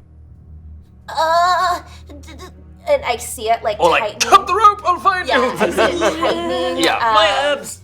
And as I'm falling, knowing that it's like constricting you, my talons, as I'm falling, it's like slice, slice, slice, slice, to kind of cut the rope as I'm falling. Sure. I will say that weakens the rope. So 2 more strength saves over here. 1 from you and 1 from me. Can I try to pull both of them in? Yeah. With the rope. Yeah. Yeah, with the assistance of this mage hand that has Yes. the feature of being able to Still give me the stronger. strength. Still give me the strength save. Yeah. Wow. Okay. We have advantage. You do from Fenderillo. Thank you. I think these are leftover from last week. Right, I see, yeah. Oh no! Oh no! Oh no! That's a 6. That's a 7. Oh, Okay. no. So Bye, guys. It's real. The wind whips sideways and starts to spiral and cyclone, and you feel yourself getting sucked upward. That's when Saint, who's trying to hold on to this rope, it slips from her grasp, and you just see the rope whip upward. Saint, get down! I think You now see a tiny little owlin bird who just tried to cut this rope with its talons, spiraling down towards, slowly, but spiraling down towards the ground back behind you, because you're moving forward and he is following at a slower rate behind you. Saint will jump off and try to go save Otto. Great. Are they the only? Hold on. Yeah. Zeno, as you're getting whipped upwards and away, you see that same face again, the visage, look at you, and then disappear into the clouds. Ooh, okay. I think I'm gonna trust the wind. I think that's. Okay. I think I'm gonna trust the wind. I think if it's calling to me in some way, then I think I will basically open my wings, close my eyes, and just brace where it will take me. Great. If I remember correctly, Aarakocra actually have a gust of wind ability once they get to a certain level. They do. So when you let yourself go, it's almost as if you're a hang glider or a butterfly that doesn't, or one of those albatross birds that's out along the edge of the ocean that doesn't even have to try to force itself to fly. It just opens its wings and glides. Yeah. And you catch this jet of wind air and you just start rocketing forward.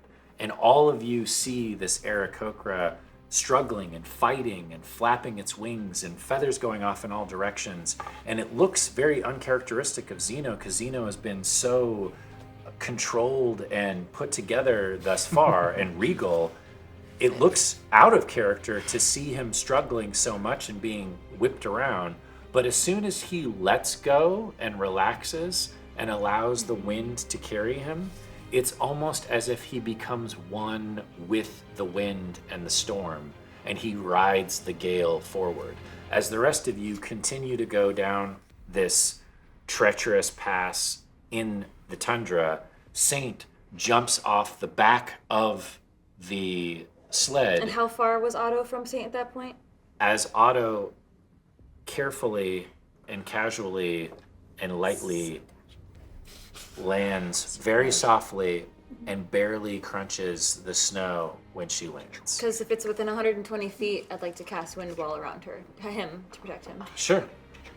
You mean protect from the storm? Yeah, so Okay. if he's within reach, as Saint jumps down, she'll stop and bring up that same wind wall in a circle around Otto to protect you from this storm. Sure. You're still in it though, right? I'm in the storm. Okay. Yeah. What are? Because I know you wanted to say something. What are the two of you and Cristobal? Do I see Saint jump That's off? what I was. Yes. I'm Well, I gonna see this windfall, too. I'm gonna argue that you two were on the other sled. Yeah. Yeah. You're on Barley's sled. Yeah. And Saint and Cristobal were on Hop's sled. Okay. So I'm gonna argue that you guys see Saint jump off the back of the sled, but you also see Saint casting the spell, and the spell appears to be creating a barrier between the storm and Otto. Can you slow down? I'll try, eh? And he pulls the reins on the dogs. On Be the an animal handling. on the winter wolves.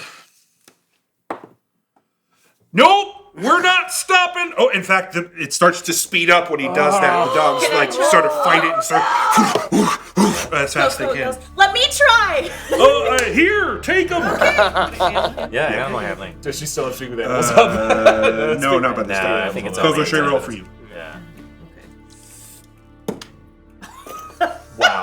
Okay. And then it gets worse. They start to speed up even more again. I know that winter wolves speak common, right? They speak several languages, yes. Great. I'm gonna cast suggestion on the lead pack. So just the one that's on your right. sled? Yeah, my sled. Right. I'm not gonna be able to hit both. So right. we're just Well, gonna, mass suggestion is a different spell. right, which I Suggestion don't is have just that. one. Right. So I'm going to cast suggestion on the pack wolf. right at the front alpha. and say, Okay. you need to go back and pick up our friends. Okay. Saving throw for the winter wolf. Do you have stats for winter wolf? Andy? Really do, actually, right here. Okay. It's not good. Suggestion on some dogs. The dogs. What is it? I rolled a 3. What's the save? 13. The save. What's the save? Yeah, 13. No. I meant Wisdom. okay. Wisdom save. I'm sorry. Wisdom. I got a 4. So almost like immediately the winter wolf is like, I have to go help them. And it starts turning sideways, and Pops is like, I'm not doing this. Hold on. And he just grabs onto the rails and lets go of the reins, and the whole sled starts to curve It around. becomes one with And the meanwhile, while that happened, the other sled that's sort of out of control and going really fast begins to sort of barrel to the other sled that's now taking a wide turn, and you see Barley go, "Oh, not what we were supposed to do!" And he pulls hard on the winter wolf. Come on. Ooh, and is able to sort of listen to me, you. You. And he pulls him, and they begin to sort of fight him, but then all right, fine, and they see the other one turning around as well, and begin to sort of do the opposite way, long turnaround. So, because the winter wolf is underneath your suggestion, I'm going to let you tell me how this whole thing transpires with the sled coming around and coming back towards Saint. Sure. Are you near Otto? Or are you like Running in the same- towards Otto, yeah. Okay. Are we going to get to them? Are we going to get to her before she gets to Otto? Yes, because winter wolves are insanely fast, and Saint is, I'm guessing, not even with snowshoes. So yes, definitely. Okay. I'm going to turn to Hops, right? Yeah. Turn to Hops and say, can you tie a rope to the sled so we may throw it to my friends? I can try. You're not different sled. I mean, he's it's fast sled. Here. And he just hands loose rope to you. Great, and I'll try and do it as well.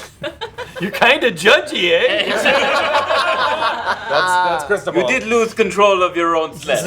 I mean, it's like there's some kind of magical spell controlling the mind of the lead wolf in front of me. Super weird, isn't it? Yeah, I wonder how that happened, Go ahead. What am I rolling? I don't know. What are you rolling? I'm trying to tie the rope to the sled. Then slide a hand. Okay. Okay. New dice. I know. New dice. Doesn't matter. So Otto and Saint, what are you doing? You see this pack of winter wolves barreling down towards you. What would you like to do? The dogs are under command to help, not just go get them, but to help them. But I Right. just will remind They're you. also 7 intelligence. For sure. Winter wolves. So Saint is running to me, but is it hard to run because of the wind? No, because you have a wind wall blocking the wind, so you're see. actually perfectly protected. But if I were to be underground, I would still be perfectly protected. Yes. I know that I'm going to be faster if I burrow. Yeah. Especially because the ground is so soft. Sure. And so I'm just gonna use like all of my movement. I'm gonna dive in and like double dash 'Kay. to the sled. To the sled? To the. So Saint's just running. just yeah. Okay, bye. See you later. Good luck. But well, to the. To Saint. Okay. You're digging. You're I'm digging. I'm digging. Sorry. It's okay. That was As funny. you begin to dig into the snow, Yeah. you reach what looks like thorny bush. Ah. And you begin digging through it, and it starts ripping up some of the skin on your feet as you dig. You're making progress into the ground, but it definitely damages you as you do so. Ouch. Take Do I have to dig 6 slashing as you dig enough to move underground. We also have a mode of nature We do. from the dungeon speed run. Thank you, the dungeon speed run. Thank you. We're almost to that card, huh? Oh, we're real Getting there, close. getting there. How close are we? Oh my We are goodness. now 75%. Ooh, we might be starting the next episode with a card. Yep. Yep. That's a good card too. Yes. So you burrow through and pop up where Saint is at? Yeah. Okay. You do so. The sled pulls up to where you're at. It slows, but it does not stop. So you have a brief moment if you want to try to jump onto the sled and hold on. We'll just jump. Come on. Great. Come on, Saint. Great. So you dive on. Go ahead and give me a roll. This would be dexterity. This is under Cristobal's Yeah. sled, right? Yes. And I'm going to say because Can I roll this sled. acrobatics? Yes. You can roll acrobatics or athletics, whichever one is better. I'm gonna cast guidance on myself. Okay. Do I have any advantages? I'm left going to over? give you advantage because the sled is slowing down to give you an easier chance to jump on. Because magic. Because magic. Wow, a DM given advantage? Well, there is a certain magical spell that's making these wolves be extra helpful. Yeah. It's the first time I've been successful. Oh my I know. god, what is wrong with my dice? This is horrible. This side of the table. It's cold over there. Yeah. Dex a dex check? Yeah. Or athletics. No, athletics. Athletics is better. Or acrobatics. I rolled a 2 and a 3. So Oh! that's +5 +4. 11? I rolled a nat 20. Wait. Nat 20! Okay. So this is what I'm gonna say happens because you got a nat 20. Yeah. Is you go now. Saint was like hesitating and then jumps. What if I'm too big? Whoa! And then Grab you. you grab onto the side of the sled and it takes off and spins around and starts heading south. And that is where we're going to The other go. sled also falls in line, turns a big turn, Yes. and We're follows well them as ahead. well. That is where we are going to go into our secret room. What? A Mr. Jasper. Oh, boy, I get a secret. That means the rest of you need to be geet skedaddle. We're out. Get out, eh?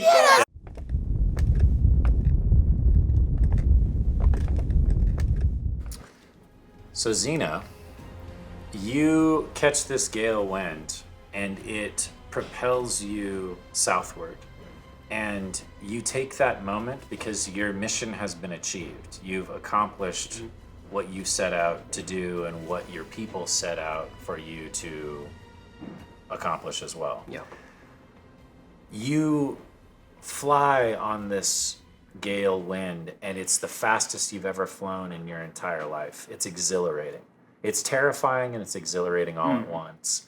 And this is the first time you've actually felt so connected to the wind and what your people have always spoken of, which is Aitha and Aitha's connection to Thassia. Yeah. You sail so quickly and so high that you actually pass over Minos Valley without the Hyraco-Sphinx being able to catch up to you and attack you. You sail over the top of the Hanging Gardens and you see down below the Luxodon appear to be working on something or building something, but they appear to be doing it at a very quick pace, and it's very haphazard. You get past the Hanging Garden, the geyser shoots up out of the ground, and you see your home, you see Atos Peak, and you've never been happier to see that mountain before and the perfect ring of clouds around it. And as you sail in, the wind dies down and you look back, and once again, you catch that glimpse of Thasia's face in the clouds as they part and turn into, is it nimbus clouds? Cumulonimbus. Cumulonimbus clouds, which are the clouds that your elders are named after. You land on the peak of Atos, and almost immediately all of the Aarakocra that are there stop what they're doing, whether they're working on crafting something or writing something or practicing their aerial acrobatics. But they stop and they turn and they look at you, and something has changed about you to the point to where they all find themselves speechless. And you are immediately escorted all the way to the Elder Ring. The Elder Ring is a stone ring on the precipice where the elders of the Cumulonimbi sit and preside over your people and preside really over the mountain itself. This whole area, You're brought forth in front of them, and there's 4 of them there. 2 of them are ancient and decrepit, and they're almost to the point of like losing their feathers, and they almost look like buzzards because they've lost so many feathers from their head. But there's one really stout, powerful-looking, stern, eagle-headed Aarakocra, and another owl. Yeah, like a big, like a snowy owl, a large face, large eyes, and seems to, as you enter, as always, sort of always keeping an eye out in the periphery. This owl character is an owlin, but it's an owlin that can fly, not one of the owlins from the burrowing depths, which is a completely different type of bird, as you know. They stare at you expectantly, but the proud-looking eagle looks over at the owl and says, "Zood." Yes? It seems our messenger has returned. Yes. Welcome back, Zeno. Zeno. Is it? Yes. It is. You were the one that witnessed the man made of fire, correct? I am the one that witnessed the man made of fire, and I arrive back in my home on the winds of Thasia. Those are, quite a claim, but continue. A claim indeed. But ask those who were on the peak as they saw me approach. They will vouch for me. It was a storm that brought me here so swiftly from my findings. Well, go on, report. Yes, out with it. We are in a far graver situation than I believe we even thought. For it is not just us and Atos Peak and our surrounding area that's being affected by these changes. I went north and found an entire forest laid bare. Not a thing there grows but these strange flowers which seem to hum with an unnatural power. Even before that, I passed over Minos Valley, and the Hierosphinx that guard it are rabid. It was truly a alarming sight. We are in a very, very unstable time. But I am very happy to confirm that Ursula was correct. There are new Stormborn among us. They are real. They are very real. Who? And they are a collection of 5. They have. You said one was Owlin, yes? Yes, one was an Owlin. From below Etos Peak. I am aware. Not one of our kind. Not one of our kind. Yes, it baffles me too, but. Oh dear. Who are we to question the judgment of Thasia? He kind of kerfuffles at that, and you can see his chest billow up and out. Who are we, indeed? You might ask yourself that question. Ooh. I think that Zeno sort of really puffs up to the full height and like very gently uses gust of wind. Something I think Zeno's just discovered that he can do. And to like kind of almost like silence the room and be like, you will listen to me.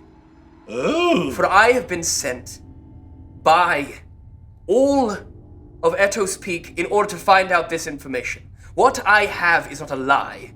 What I have found is not a lie. I do not seek to manipulate, but to save Etos Peak and the Owlin that we are sworn to protect. So we are under threat. A threat unlike anything we have ever faced before. I told you. I am still skeptical. We must send out spies. We must arm Yes, ourselves. indeed. I will send a few to the The Stormborn are coming. Here. Under my direction. They are going to aid us, and potentially... Well, I followed them for some time, and witnessed feats untold. I saw a... just to clarify, it's Bahamut? Bahatha. Bahatha, sorry, thank you. I saw a avatar of Bahatha sacrifice itself in order to save them. Preposterous! It is not preposterous, and I will not hear you question my judgment one more time. We are in grave danger. Please understand this. I believe you. What I don't enjoy is your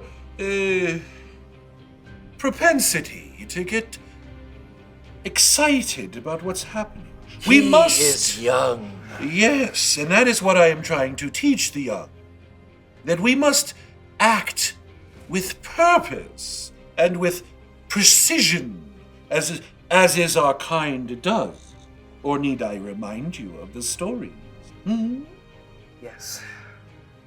I shall act with more precision when I tell you that if we do not stop this man of fire, Etos Peak will cease to exist. I hear your concerns. The elders hear you. And we will do something about it. Now, before you go, what of this burrowing Owlin?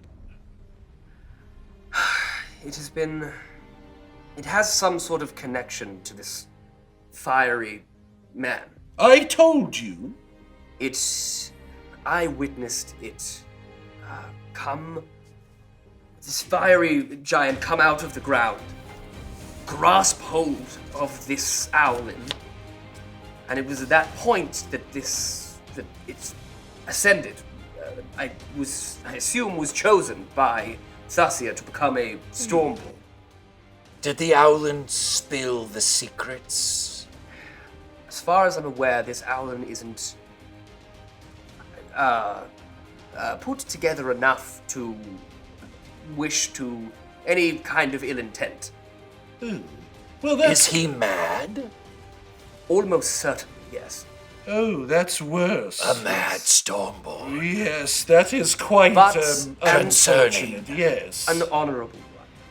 Well, mad or not, honorable or not, madness is something we shouldn't take lightly. You've done well. What was your name again? Zeno. You've done well, Zeno, for bringing us this information. I suspect that we'll be using you again soon. You may go. Thank you for hearing my words. Thank you for bringing them on the winds of Aether. If you can put them in writing, I would like to read very much the notes of the Stormborn. Don't worry, I already did. Here it is filed, and there's a color coordination on the side, just so you can skip through to the bits that you need to get to. I had a bit of time drifting on the wind. I noticed that you drew little pictures of them on here. Yes, as well. of course. quite. Yes. Well, that one's quite interesting looking. Is that an elephant person? Yes, I tailed them for some time, and I thought it would be good to get a really clear idea. Why is this one silver? That is a whole thing. I believe it actually might be sort of a dragon person. It's yes. Dragonborn from the Southlands. Is this a human? That one, oh yes, but the most miraculous mind. He's actually studying what's happening right now and has made some deductions on what it might be causing it. It's rather fascinating. I'm very excited for you to make his acquaintance. The stories and legends and prophecies don't say anything of a human. No Stormborn. humans. Are you sure they're all Stormborn? Yes, I am 100% sure.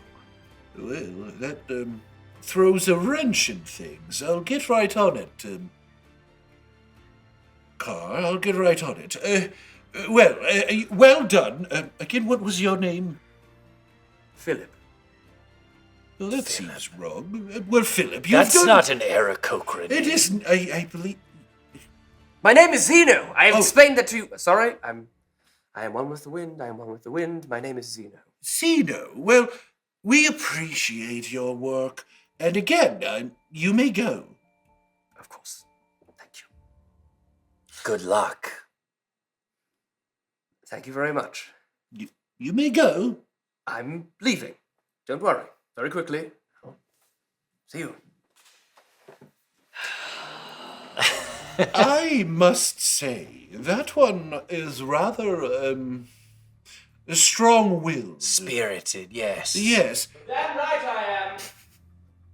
We'll have to send some more spies to look at the burrowing owlins. I find it very hard to believe that they would be a Stormborn, but Zeno seems to be honest, so... I am more worried about the South Islanders. Yes, that is quite curious. I wonder. We shall meet with the rest of the elders, and he sort of looks at the older ones. I'm sure that they will have plenty to say. Well, I will get my spies on it right away, don't you worry. Please, and I will arm the soldiers. Good, good. I think we can safely say that we will make sure they are... taken care of. That's the words I was going to use. Yes. Good. Then we are agreed. Indeed. And we will come back to... We'll be right back. Yeah. Hey, everybody, come back!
Well, we're back. Thank you, everybody, for being so patient with us as we got everyone back to the room. Well, that was a scene, wasn't it? What happened? Nothing. Now, you don't get to know nothing. It is the end of our show, but before we leave, as always, we like to do a little game for our current Force of Nature and Force of Cosmos patrons, where we read out their names in sort of an improvised sketch kind of situation. If you need more of them, they're here. There you go. Still looking? Forgot to look up suggestions, so I'm doing it right now. Busy week. Which is fun because Where are you looking, Jared? on Patreon, where you can post suggestions for how you would like us to do the end of show reading, as well as a multitude of other things. Tapartos suggests, this is going to be for Team Force of Nature. This will be real weird. Yeah, that's going to be real weird. Klingons having a conversation about their scars. Now let's do that for, did you say which team? Let's do Force of Nature. Force of Either scars or scarves. Scars. And scarves. Although, if you want to do it about scarves, go ahead. Take it away. Krabach, pass the blood wine and the festive life preserver. I love your scar. It looks just like a scarf. How did you get it?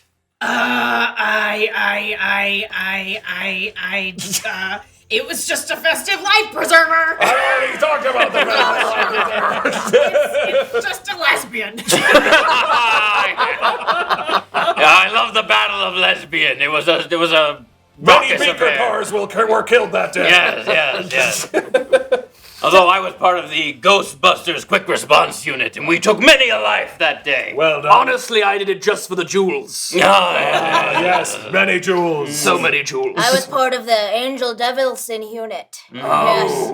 Wow. Many losses. Realized I don't know what a Klingon is. Keep going. Didn't bother me for a second. I thought it was a Spock. Anywho, kitty scritches. I hear they're eating those these days. Yeah. Transition. Sometimes you gotta think about your past decisions, you know what I mean? Yeah, you gotta be real dim-witted if you're gonna be eating those kitty scritches. Have you heard about what happened with the Gold family? Oh, what happened to them? Great dishonor. They were wearing those fenderals around their Oh, can't have that. They dungeon speed runned their way down the battlefield, and then what happened? They bray-budded the enemy and Jim-witted their way right out of it. Kapla!